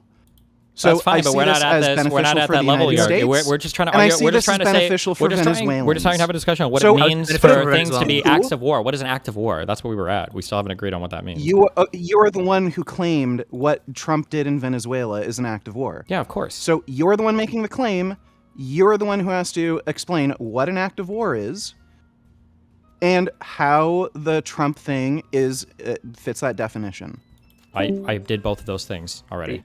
They literally sent the military there. You said threaten the sovereignty of the nation, Correct. So it doesn't threaten the sovereignty of the nation. You literally made the argument for it not threatening the sovereignty of the nation. We're deposing the leader of another country. Okay, so if the leader got into power by stealing an election and used like some of the most horrific ways to quash protesters or political dissidents, you define that as a leader. Yes. It might be a good reason to go to war with the country if you want, but it would still be an act of war against that regime, against that country, yes. Okay, so it defeats the argument if you lead that regime. So you want to keep a fascist dictator in power? Did I say that? Because it would threaten the sovereignty of that nation. That's your whole argument. It's not our country. But hold on, wait. I'm not arguing. We haven't even gotten to the point yet. We haven't even gotten to the point yet. We haven't even gotten to the point yet. We haven't even gotten to the point yet for arguing whether or not we would justify it or not justify it. It's whether or not we agree that it's an act of war. It's whether or not that we agree it's an act of war. It's whether or not we agree that it's an act of war. My position is that we haven't even gotten to discussing whether or not it's justified or not. We're just saying right now whether or not it's an act of war. Sure. My position right now is just arguing that this is an act of war. My position right now is just saying that this is an act of war. That's all I'm saying. So your position is Venezuela was run by a fascist dictator, and arresting him would harm the sovereignty of that country. Does that not sound fucking retarded to you? If you don't understand anything about international law and your concept of how that, yes, you cannot arrest other nations' leaders. Threaten the sovereignty arresting of North other Korea? nations, yes, it would. Yes, yes, it would. Yes, it would. The sovereignty of North Korea? Yes, it would. Yes, it would. It would. That's a concern for you for arresting Kim Jong Un. It would North be. Koreans You can argue that it is sovereign. It is a sovereign state, yes. Buddy, give me a fucking break. Is this like some fucking drug-induced psychosis from the Vyvanse you're on or some shit? No, this is you who is incapable of separating normativity from certain terms because you don't like the way that a certain thing works. Kim Jong-un would harm the sovereignty of North Koreans. That harm the sovereignty of North Koreans is kind of you're kind of making a different statement there. So it's not surprising that doesn't make sense to you. The country of North Korea, their leader right now is Kim Jong-un. Now, you can argue that he should be deposed for some number of reasons. That would be an act of war. Everybody would see it as such. Well, it entirely depends. No, it doesn't. It probably would end up being an act of war because the only way to do that would be to go to war with North Korea and China. But there you go. Correct. But again, that's good. That's fine. But you can argue that it's justified. But it's I'm just curious. Let's say North Korea wasn't next to China. China had no interest in defending North Korea, and let's say arresting Kim Jong-un and maybe putting in some kind of replacement that would be more friendly to American interests and maybe also South Korean interests. You would be against that? Okay. So if the geopolitical situation were the same as Venezuela, where we could just arrest Kim Jong-un and put in like some other puppet dictator or puppet politician that would hopefully be more kind to the people and also listen to the U.S. and they'd be able to get rid of some of these like insane prison camps. Like you'd be against that because it would threaten the sovereignty of North Koreans? I never said like, I would be against it. What sovereignty do they have? When I don't think I would. Talking about when I'm talking about doing an act of war, when when you're talking about doing an act of war, you're not generally considering the sovereignty of that country. An act of war would be a violation of the sovereignty of that country. But you accept that. What sovereignty do you have when you're under the thumb of a fascist dictatorship? You can argue that the people of the country don't have a democratic country, or they don't have good representation, or they feel like they, whatever. Those people So again, able to have those like, feelings, again, but that's different. But you would be doing I'm an asking you active specific- war. You would be engaged in an active war if you went and you invaded that country. Dodging, I'm not dodging right, anything. You keep No, dodging I'm the not. question. You I'm just don't asking understand you what if we're the talking about. if the overall geopolitical situation with going into North Korea and kidnapping Kim Jong-un, arresting him for like war crimes and crimes against humanity, stuff like that, you would be against that for the same reason as you're against the thing in Venezuela. Do you think because I'm against all it wars? harms the sovereignty do you think of I'm North against? Koreans? Do you think I'm against all war? Have I ever given that as a position ever? No, that's not what I'm asking you. I'm asking No, you, no, why would you assume be that I would be against Donald it? Trump doing the same thing in North Korea, assuming the geopolitical consequences would be exactly the same? Yes, so I you're would not be talking opposed about a to. I would be prolonged war opposed. with China I would be or North I don't know Korea. why you're rambling talking when it's about not relevant to me single-day answering the military question. Oh, it's 'cause operation. you really want to talk. Okay, keep going. Okay. I would be opposed to Donald Trump doing it. Yes. I don't think Donald Trump is the man that we would need to lead us into a world where we are invading North Korea. Correct. Oh, okay, so what, like, the Venezuelan operation went down without a hitch. They had no U.S. casualties. They completely defeated all the Chinese, Russian radar and air defense systems. It was in and out, quick and easy, captured Maduro, put in, the puppet president, and the U.S. is in control of Venezuelan oil right now. Like, the entire operation, as far as completing objectives, all that, went down without a hitch. So clearly, whatever Trump's doing with his leadership and everything, it worked.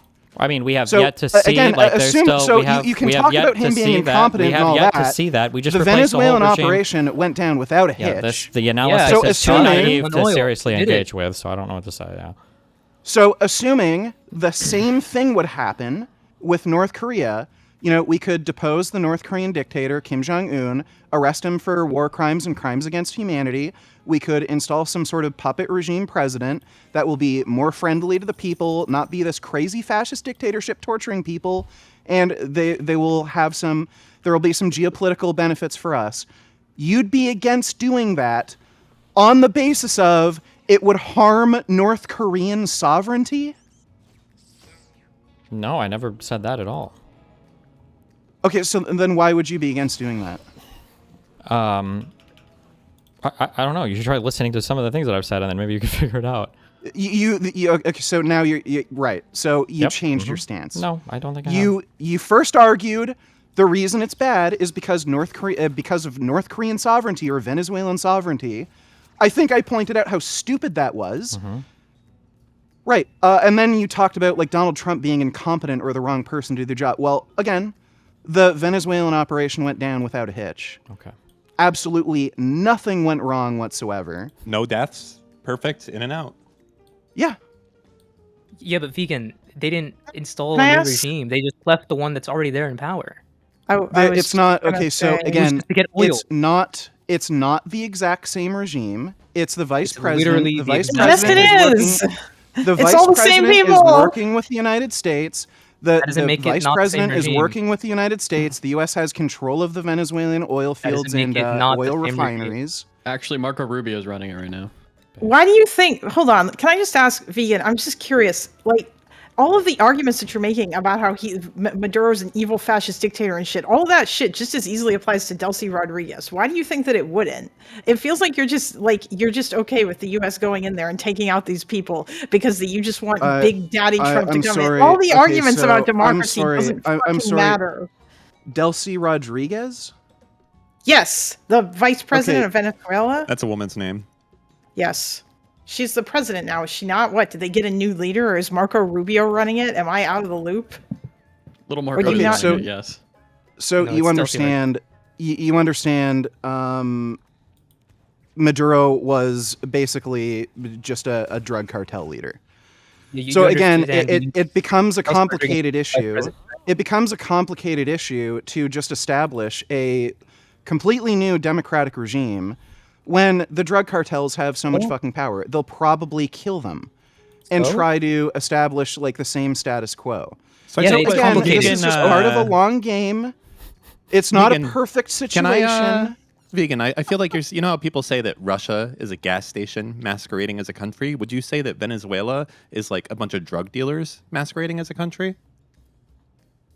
Very much so. Okay, that makes sense. Vegan, if I can find you a Venezuelan who didn't want Trump to invade Venezuela, would that change anything for you? Depends if they're a member of Code Pink or not.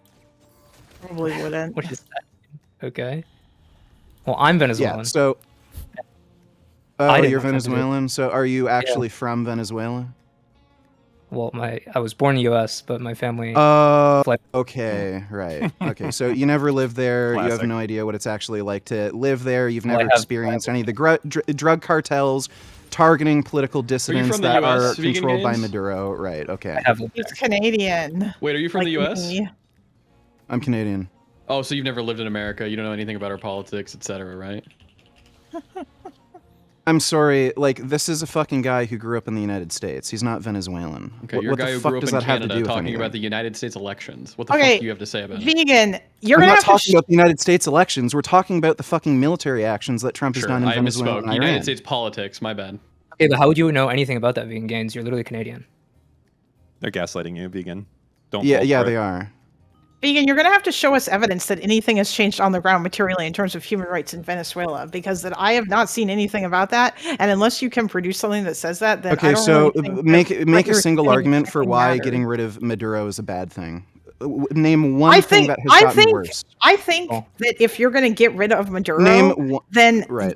hold on, listen. I think that if you're going to get rid of Maduro and you're going to make a bunch of arguments about how he's an evil fascist dictator, then getting rid of him shouldn't basically just be, oh, we're just going to replace him with his vice president and like keep Okay, the so you don't exact have same an fucking argument, regime right? So in you power. you don't have a single argument for why. Yeah, it's a that's problem my to get rid of argument. My Maduro. argument is you need to stop talking about the fascist Right. Your dictatorship. argument is, oh, I don't like war. Ooh, big scary noises. It's bad. No, right. So you I don't have an literally argument. support Right. So you don't have an Ukraine. argument. Fuck you. And I'm You like literally pretty don't have an pro-Israel. Right. So you literally do not have an argument. Yeah, I don't So have an it was a argument military against operation doing that went dumb down without a shit hitch. where It's you swap geopolitically one advantageous for leader the in United favor States, of and another. they got rid of a horrible fucking dictator. Not one single fucking thing for either Venezuelans or the United States got worse. And your Vegan Gains, I only have a fucking argument is, I don't like bang bang loud noises. So you don't have an Vegan Gains, I have argument. a question for you. Wow, Let's say nice that assumptions, bro. let's say Trump decides tomorrow that he wants to kill. What's the argument? every single What Canadian. assumption am I making? You literally just said what you said. What is the argument? Hold on. Is this that guy okay, then? unable to listen to anything that anybody said? Like, I feel Are like you didn't listen to are you Destiny, able and to now fucking you're not understand the own listening to thoughts that are what in your I head? was saying. Name one fucking argument for why it was a bad thing to fucking Because get rid it of doesn't Maduro. change anything. They Okay, so literally still if have it a doesn't change fucking anything, that's dictator. neutral. If it doesn't change anything, then it's neutral. That's not a bad thing. So I asked you one negative, and the only thing you could say it didn't change anything. So, well, it You sets can't a even really, name one negative. it You sets a admitted really you can't even shitty name one negative. precedent too. To like that, you can just say, "Oh, okay, well, you know what? America's just going to be able to go in and kidnap people's leaders now, regardless Goddamn of whether right. they're Because illegitimately America, elected." it's because America's the worldwide fucking police. If you don't play fucking ball, you get fucked over. But they're That's not. a thing. That's a good geopolitical strategy. It Yeah, makes but they're sure not. the bad actors have to stay on their toes, and they have to be worried of threat of military action from the United Right? States. When's it going to good happen to thing. Putin? When's it going to happen It's to a Putin? good thing. Is What, Putin what do you mean? next? I'm sorry. Billions of dollars have been sent to Ukraine. The idea that the United States has not material helped you. I'm not Ukraine in saying any that they way haven't, is although ridiculous. I don't think that everyone has done enough. But like, Vegan Gains, is it good if the good actors are also afraid of the U.S.? yeah. Like If like France and shit have to. Oh, send- France, Denmark have to merci send- beaucoup. If I'm France going and to eat Denmark my have to send croissant. Finland America's so in bad. preparation I'm so worried about an what French invasion. people Oh, think. oui. Yeah, oui, oui. 69. Baguettes. Damn, Canadians really do hate. Oh, Quebec where the and- French people are upset. Oh no. France actually has a pretty capable How military. do you feel about Indians, Vegan Gains? Yeah, they send military to Greenland to protect against U.S. invasion because that was a worry. because of Yeah, right. Sure. So, okay. So let's have this debate in like 4 years when Trump's out of office. Let's see if there's a fucking U.S. invasion of France. Give me a fucking break. I'm not talking about Who's against the talking about a U.S. U.S. invasion of France? That's not what I was saying. France. Leaving Okay, sorry. If that's not what you're saying, then what the fuck? Why the fuck are you even France bothering and opening up your Denmark. mouth? France I and said- Denmark I was sent just military saying. to Greenland to defend France has against a a U.S. capable invasion. military. Yeah, right. Sure. So again, let's have this conversation in another few years. Let's see if the U.S. invades Greenland. Like again, you're fucking. It's clown. ridiculous. There's zero chance, by the way. Oh my! Hold on? Do you actually think that? Hold on. Do you actually think that that the United States right now is acting as the world's policeman? Do you think that Trump cares about that? Did you not hear him say all that dumb shit about fucking about the bullshit with like how this is our sphere of influence and the Don Roe doctrine and all that garbage? That's why he did it. It's because he Trump wants can South say America, all sorts the of American shit. Guess sphere of what? influence. Venezuela got fucking clapped. Iran's getting fucking clapped. The Houthis are getting clapped. All the Iranian proxies are getting clapped. Is it always good or best to take like the stat bonuses for breeding, or dares invade Taiwan? So look, America is in fact acting as the world's police. They are getting rid of bad actors. I do agree. Trump should have committed to more military aid for Ukraine. The one upside to this like slow fight though is that Russia's military and economy are just they're getting more depleted than they otherwise I'm sure would be. that I'm sure the Ukrainians are real happy about That's great. that part. That's rather than great. actually Wait. having, do you think for more That's military great. aid. Wait. So Do you think for Venezuela got Iran- fucking clapped. They were accepting help from. can you have multiple aspects? Absolutely annihilated. Iran got fucking clapped. Again, they were receiving support from China and Russia with some of their military technology. Smoked. Absolutely getting annihilated, smoked. And again, it knocks down all the necessary dominoes where China is going to have a much fucking harder time invading Taiwan. And in fact, U.S. assesses China not planning to invade Taiwan in 2027. That's a Reuters article. China was the United States is at planning war on with invading Iran right Taiwan in now? 2027, and they're realizing the U.S. military is way too much of a fucking problem Sorry, for you're them. just gonna keep filibustering? Okay, good. think that the that's United not States- filibustering. Do you think the United States is at war with Iran right now? Yes or no? Yeah. Okay, so should they talk to Congress and get approval for that? They only need to do that after 60 days. Okay. 90 days. So after the 90 days, do you think Or that 90 days. do you think Trump's gonna do that? Probably. Okay. And do you think the United States He- should have worked they with their informed European members allies? of Do you Congress. think the United States should have worked with their European allies while they're invading Iran? As far as I understand, they did. It's just that they're a bunch of fucking weak cowards. Okay, what do you mean they did? Yeah, as far as I understand, they informed European leaders that they were going to attack Iran. They were looking Okay, for can you support. link me an article of that? I don't know, maybe. Before the invasion? I don't Maybe? know. I You thought could you do said a yes. little Google search from the I've media already I've done. seen. Yeah, It looks I'm like trying they to were find trying to something that's coordinate impossible to with. find They because were trying to you're talking coordinate about with the something that's European never happened leaders, before. including the UK. But Yeah, when they you were trying to see- coordinate when- after they were already invaded. Yeah, well, great. That's great. So, in either case, they're weak fucking cowards. And again, you can look at some of the Okay, so you're accepting bullshit. that they You can didn't look try at to some of the work with them bullshit. before You can look they at some of the were bullshit. invaded. Great. Well, guess what? Guess what? If that's the case, I don't see what fucking argument they have after the fact to not help. Okay, but So- that's not the point. The point is The- you're the- spreading if you look lies. at You Keir didn't Starmer, know. if You you had look no at Keir idea Starmer, that they didn't even talk to the if you European look Union at Keir Starmer, before they invaded Iran. Yeah, And you were so saying if you that look they at did. Keir Starmer, the whole fucking reason they're apprehensive with aiding the U.S.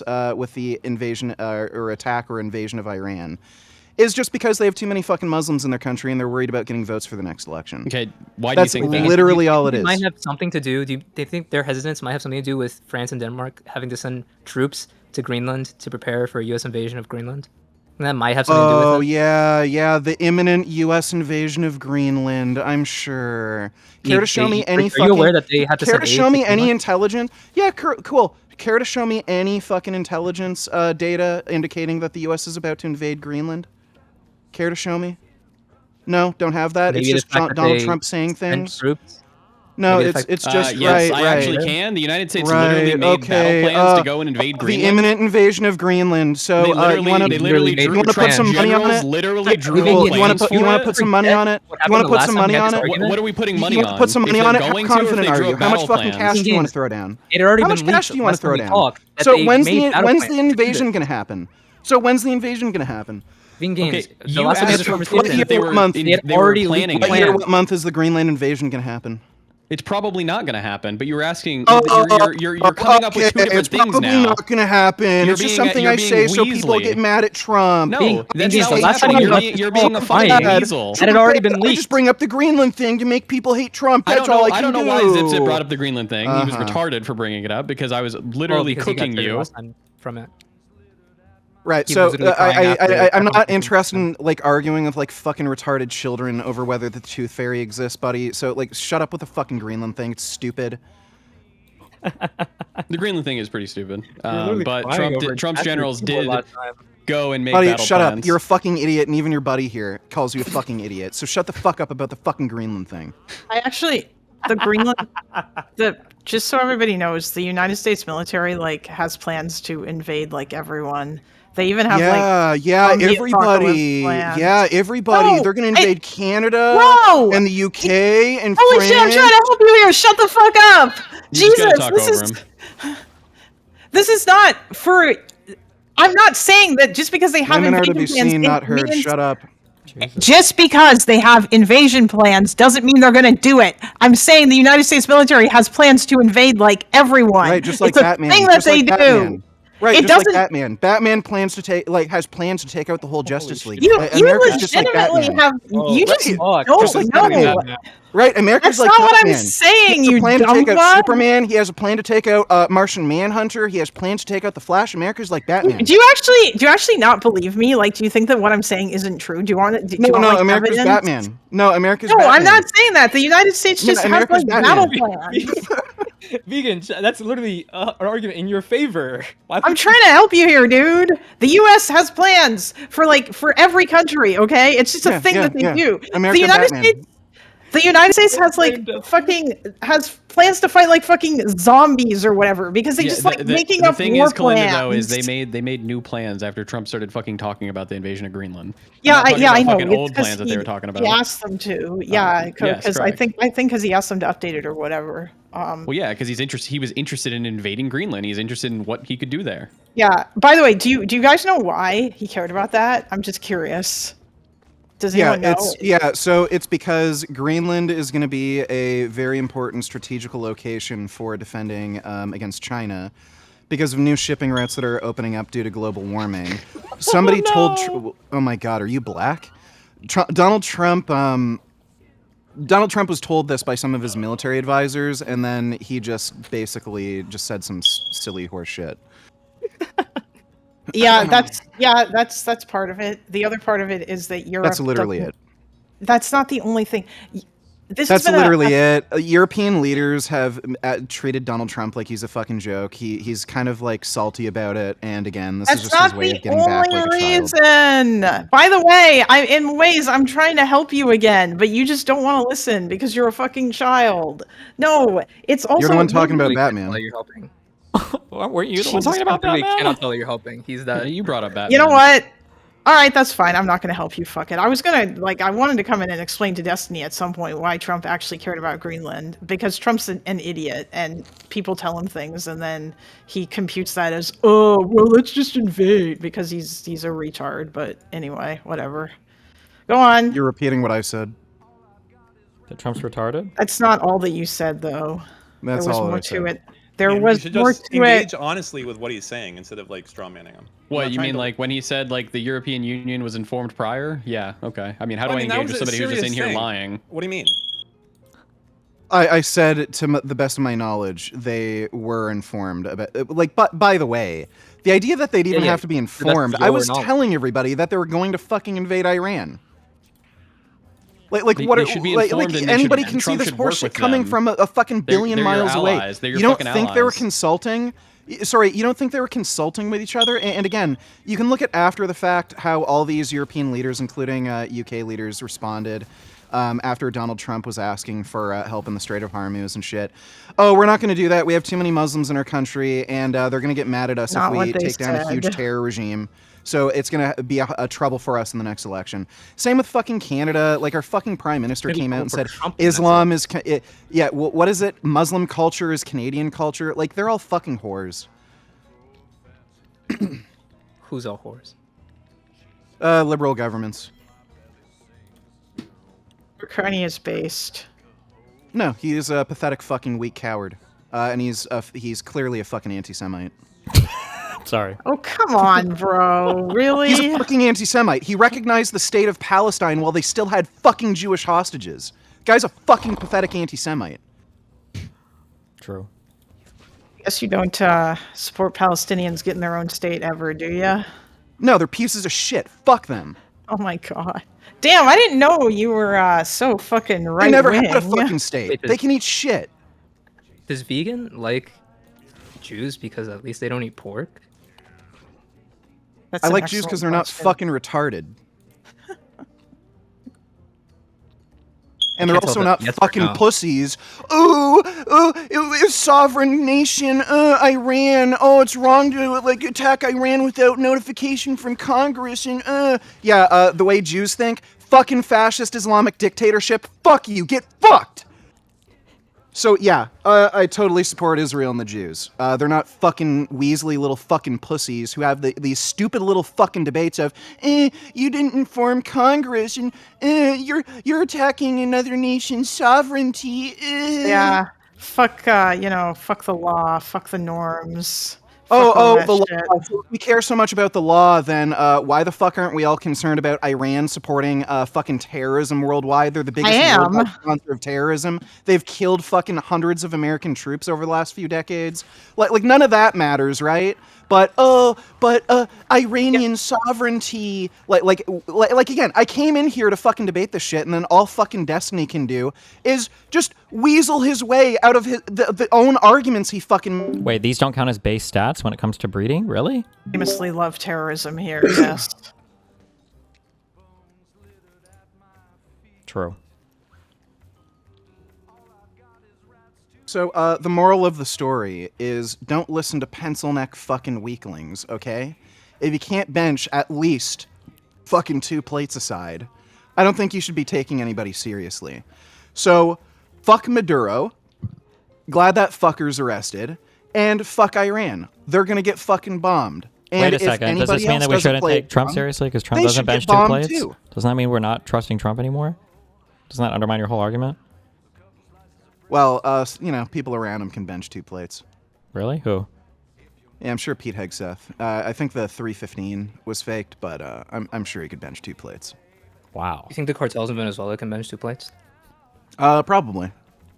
There's probably, Should we- a lot of gang members do lift weights. Should we listen to those people? Oh, they're bad. At least they're not pussies, though. Well, and they eat meat too, I think so. Yeah, true. And Netanyahu benched 2 plates. Oh, there's plenty of people in the IDF who can bench 2 plates. And Yeah, there's of some course, sexy-ass but IDF babes, too. I'm talking specifically about BB here. Well, I know his brother probably could. He was in the Defense Forces. Yeah, I so- know. He was in the Entebbe raid, which, by the way, Yeah. was fucking based. That Yeah. was some badass Israeli Oh, ops there. but the UN, piracy, you fucking invaded a sovereign nation. What do you think about that, Destiny? Was that an invasion of a sovereign nation? Did that hurt the nation's sovereignty? Which, Jeez, what? this guy's Are we really supposed to eager. listen to dictators? Are you okay, buddy? Can you seriously engage with this question, Steve? Like, No, it's I'm being epic, Dan. you're being Very dismissive. epic, Dan. Very epic, Dan. I'm not trying It to just answer violates him. their sovereignty. We need to listen to dictators and do whatever they say because it would violate sovereignty. It's wrong to arrest Kim Jong-un because North Korean sovereignty. Like, again, this is just fucking horseshit. So Wasn't his whole I don't know point why that it was a look, warlike action and that we were? at Yeah, I war never for said the anything time? about it being good or bad, but that's okay. Let him, Look, I think Steve is a bit of a grifter. I think he knows a lot of the left wing is being infiltrated by fucking communist pieces of shit, like Hassan. I think his own audience is turning into like gay beta male fucking simp dipshits who are just listening to commie propaganda where, the war with Iran is illegal. Deposing Maduro was illegal. Why are we using the military for what the military does? War bad.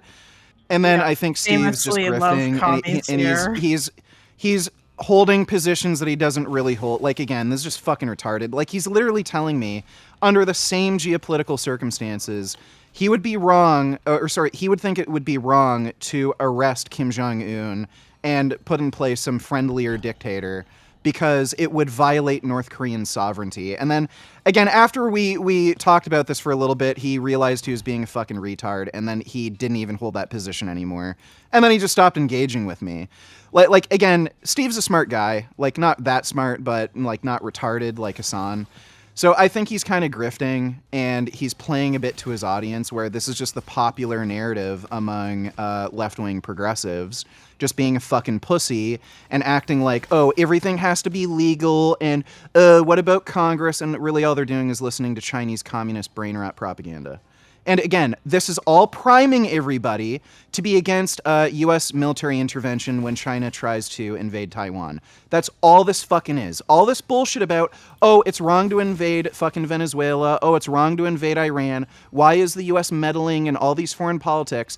That's exactly what fucking China wants you to think, because they don't want a U.S. intervention in fucking Taiwan. So all this is Chinese brain rot fucking propaganda. It's the right fucking thing to do. There was a time when America stood up for, values, right and wrong, and when there's a fucking fascist dictatorship being abusive to his own fucking people, murdering political dissidents, and fucking over America geopolitically, we'd have no fucking problem invading Venezuela and arresting the dictator. But now we have all this communist brain rot fucking horse shit where we have fucking weak little pencil neck pussies on the fucking internet peddling this bullshit. War is bad. What? It's illegal. Well, you know what? You don't have to fucking worry about any of this because you wouldn't fucking even, pass the fucking physical to join the military. So if you're so fucking worried about the U.S. going to war, don't worry, you're not gonna go to war, okay? You're too fucking weak and scrawny, and you're probably gay too. Vegan gains. So the Iraq War was based, right? I think it was a good thing to take out Saddam Hussein. I think just after that, there was a lot of mistakes that the U.S. military made when it came to trying to stabilize the region, create a new government there, and just staying in for too long, stuff like that. Couldn't that happen right now with Iran? I have a question. What do you think if I think that China should just use their military? Like, what's the problem with China just using their military, in Taiwan? Like, they have a fascist dictator, so why would that be bad if they invaded Taiwan? So I don't respond to stupid fucking idiotic children. So have fun playing with your little fucking Tinker Toys there, dipshit. Hold on, Destiny just asked you Can you a good smash your question. keyboard again? Can you smash your keyboard again, being against? Couldn't the same thing happen in Play with that your happened fucking in Hot Iraq? Wheels, retard. Couldn't the same thing that happened in Iraq happen in Iran? What's preventing that? Why not? No, it's a totally different set of geopolitical circumstances. Look, this is just fucking retarded. Okay, again, this is Chinese communist brain rot fucking propaganda. You'll hear this narrative all the time. When fucking the Venezuela thing happened. Oh, what about Iraq? When the Iran thing happened. What about Iraq? People are just going to keep bringing up Iraq. Well, how about you go fuck yourself? I don't fucking care. The idea that the U.S. military and, all the bureaucracies within the U.S. government can't fucking figure out some of the fucking mistakes they made in Iraq, and just correct those mistakes for the future and do things differently. And the fact that this is a completely different set of geopolitical circumstances as well. It's not, I don't I'm not take this the seriously. same, Look, I don't take this seriously. Okay, I brought up Iraq because I wanted to test your consistency, but I'm not saying that it's the same shit. But what I am saying is that if the U.S. wanted to do this and they wanted to invade and then like install a different regime and shit, it would take a few years. It's not something you could do in 5 minutes. And I don't think the American public has the stomach for that. And So, that's first of why I all- don't think it's going to happen. Yeah, so first of all, this doesn't seem like something that's going to take several years. I know one of the big military objectives is to basically cause a regime change.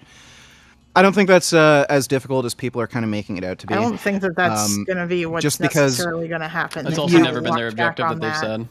Yeah, they've walked back on that like a whole bunch. Now it's just well, Israel's that objective, was an not the United objective. States. They're kind of walking back and talking about negotiation, but all the negotiations are completely failing. And I was never thinking that they would do this and not make efforts to do a regime change. I think some of these negotiations are just kind of like a PR kind of stunt. I don't think they're serious about negotiations. By the way, you can't do regime change from the air. Like that's not a thing that has ever really. Well, they're happened. sending in the Marines, and the Marines fuck shit up. So Yeah, we still don't know how they're going to do that, but all right, we'll see. well, yeah, it's called fucking machine gun. No, I mean we don't know what those Marines are even going to do or whatever. I feel like you have. way Yeah, more they information they from- kill bad people. That's what they're paid to do. No, I mean we don't know what the strategy or have any kind of. For all we know, they could just be going there to Yeah, take the Carlisle strategy and is then that see could bad be it. person, shoot them, fuck eye sockets. You have a very simplistic way of looking at all of this. but Well, yeah, it okay. is simple. That's how guns work. You point, you shoot, you fucking kill the bad people. Anything else? Yeah, I think the point was made pretty clear. This whole Iran thing is extremely important for the overall American geopolitical strategy. It has clearly been a benefit with delaying China's invasion of Taiwan if they ever plan on invading. Xi is so old right now, and he clearly has had some health issues that China, like he may die before they ever plan on invading, and whoever replaces them, who knows how committed they're going to be with an invasion of Taiwan. Who knows how the CCP is going to be moving forward. So this is a good thing. It's clearly delayed a Chinese invasion of Taiwan. Do you have any evidence that that's the reason why they delayed it, or are you just making that assumption because, like, I guess America is the center of the universe? Are you sure that it's not because that China feels that they just aren't ready yet because they've been building up their military in order to get ready to invade? Well, Like, I don't again, Xi has tried to ready their military for a 2027 invasion, and according Yeah, maybe to they just U.S. weren't ready. assessments, yeah. So according to U.S. assessments, that's not the case, and this has happened before. China probably would have invaded Taiwan earlier if the Iraq War didn't happen. But China, seeing how easily the Iraqi no military was way defeated that in Iraq, that delayed their plans. There's no way that they were ready, like in 2003. Well, yeah, to they invade realized Taiwan. they sure as fuck weren't ready with how advanced the U.S. military was and how easily they defeated the Iraqi military. So yeah, they got taught a lesson. They were No, in you're all likelihood assuming planning, that that's the only reason. Why do they you think, were like, in it's like- all likelihood planning an invasion of Taiwan. Then they realized how fucking badly they'd get stomped by the U.S. military, and then they didn't. So again, these actions, like what happened in Venezuela, where the U.S. easily defeated Chinese and Russian radar and missile defense systems, that sends a message to China that your technology sucks, it's Chinese trash, and we can fuck you over. Same with what's going on in Iran. Annihilating fucking Iran, taking out all their fucking leadership, and completely, like, just being in control of the fucking country fundamentally within a matter of days. That just shows China that if they want to fuck with the United States, they're going to have to they're going to have a lot more firepower and a lot more smart, competent people. Okay, you don't actually have any evidence that that's what delayed it. You're just making that assumption because you think America's the center of the universe. No, so I'm not a retard, okay? So when China wants to invade Taiwan to get control of the silicon fab facilities there, and they realize there's a big bad motherfucker who could stomp them, I can put two and two together. So, no, these military actions put China in their fucking place, and they teach them, you're fucking inferior to America, your technology sucks, Your GDP is at best 1/10 of that of the United States per capita. You're all poor, broke, fucking gutter-sucking pieces of trash. Canada? They literally eat fucking gutter oil. They're so fucking broken, poor, and stupid. So if they're serious about this Taiwanese invasion thing, they better be fucking ready for it, because again, all of these military actions that the U.S. has committed, you may disagree with it. You might not think it's the nicest thing that some innocent people get killed, or you have to crack a few eggs. But from an overall geopolitical strategy, it scares our enemies, and that's probably a more important fucking thing, keeping some of these big bad actors in check. Hey, Vegan, I have a question. I think you know this better than me. Was your ex-wife Chinese or Iranian? I need to understand if that's no having any influence on that. No? Okay. Just thinking. Okay. Wait, was she Venezuelan? No. Oh, okay. Gotcha. French? No. A little confused, but okay. Okay, anything else? No, the only other thing is stop being a fucking pussy. So again, all this bullshit about, you didn't inform Congress, it's illegal. Guess what? That's all Chinese brain rat propaganda. So the informing Congress thing, that's just a load of fucking horseshit. That's Chinese communist propaganda that the liberal, especially the progressive left, is just spewing. So you people really need to stop just guzzling down fucking Chinese brain rot horseshit. Wait, can I ask a question? So are you saying like if there is a country or basically like a group of people, and there are other people who are like oppressively leading those people, such that if they step out of line, they can either be abandoned, starved, or killed, that we would be right to go in and kill the leadership of that country? What do you like? Like, let's say that there is a group. Let's say there is a group of people, and let's say that they had like leaders in that society, and those leaders would murder members of their society. They have no rights whatsoever. There's no trials. There's no elections. There's nothing like else. Maybe it's done by birth. Maybe the leaders just kill the prior leaders. You'd say that like it's okay for us to step in and like kill those people. Yeah. Why can't we eat animals then? Because don't they kind of do that sometimes in their societies? Like, would we be right to like go and like abduct tigers and lions and eat them, since they kind of like rule oppressively over their I fellow don't have animals? a problem with killing carnivorous animals. Oh, okay, based. All right, just checking. That's why I wouldn't have a problem with taking you out, motherfucker. Better go vegan. Got my sights on you. Okay. Would you eat a cat? Huh? Would you eat a cat? Of course, he said yeah. No. He would. What do you mean? They're I wouldn't say I'd carnivores. eat a They're cat. carnivores. They're My cat's obligate vegan. carnivores. Your cat's Yeah, my cat vegan? eats a vegan Poor diet. cat. Well, you can take a look at my Instagram. My cat could probably beat your ass. Wait, how many Is places your cat on roids too, or? No, he's just a big motherfucker. How many places do you bench? Probably like 3. Is that 3 on each Shit, side, we or is that have 1 on each side and 1 in the middle? No, 3 on each side. Okay. Damn.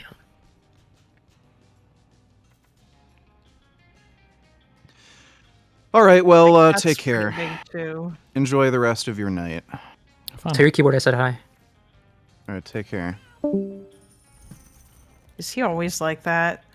I think the Broid stuff, I think, is actually having a significant impact on him, because he wasn't in the past. He wasn't that bad, but I didn't realize he was that right wing or that like crazily hawkish. I could have swore he was like a soy progressive dude before, and now he's like gone full. I don't think he was ever like a progressive guy. He was just a vegan, but Well, you see, Didn't his wife left him, so. Oh, Jesus, chill. I Well, we don't know how much that we could be putting the cart before the horse. Who knows?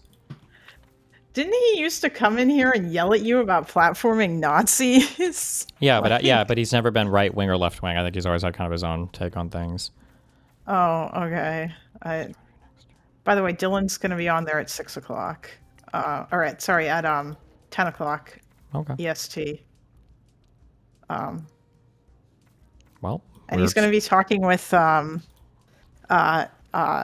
old Mike. like someone familiar to you, Destiny, the Josie Rose person. Oh, I don't even remember this person, but Wait, But- you don't remember them? Nope. But if we're gonna get the Dylan part, I have to listen to this. So if you guys don't have anything to say, get the fuck out. Oh, Bye-bye. all right. Okay. All right. I love you. Bye. Bye.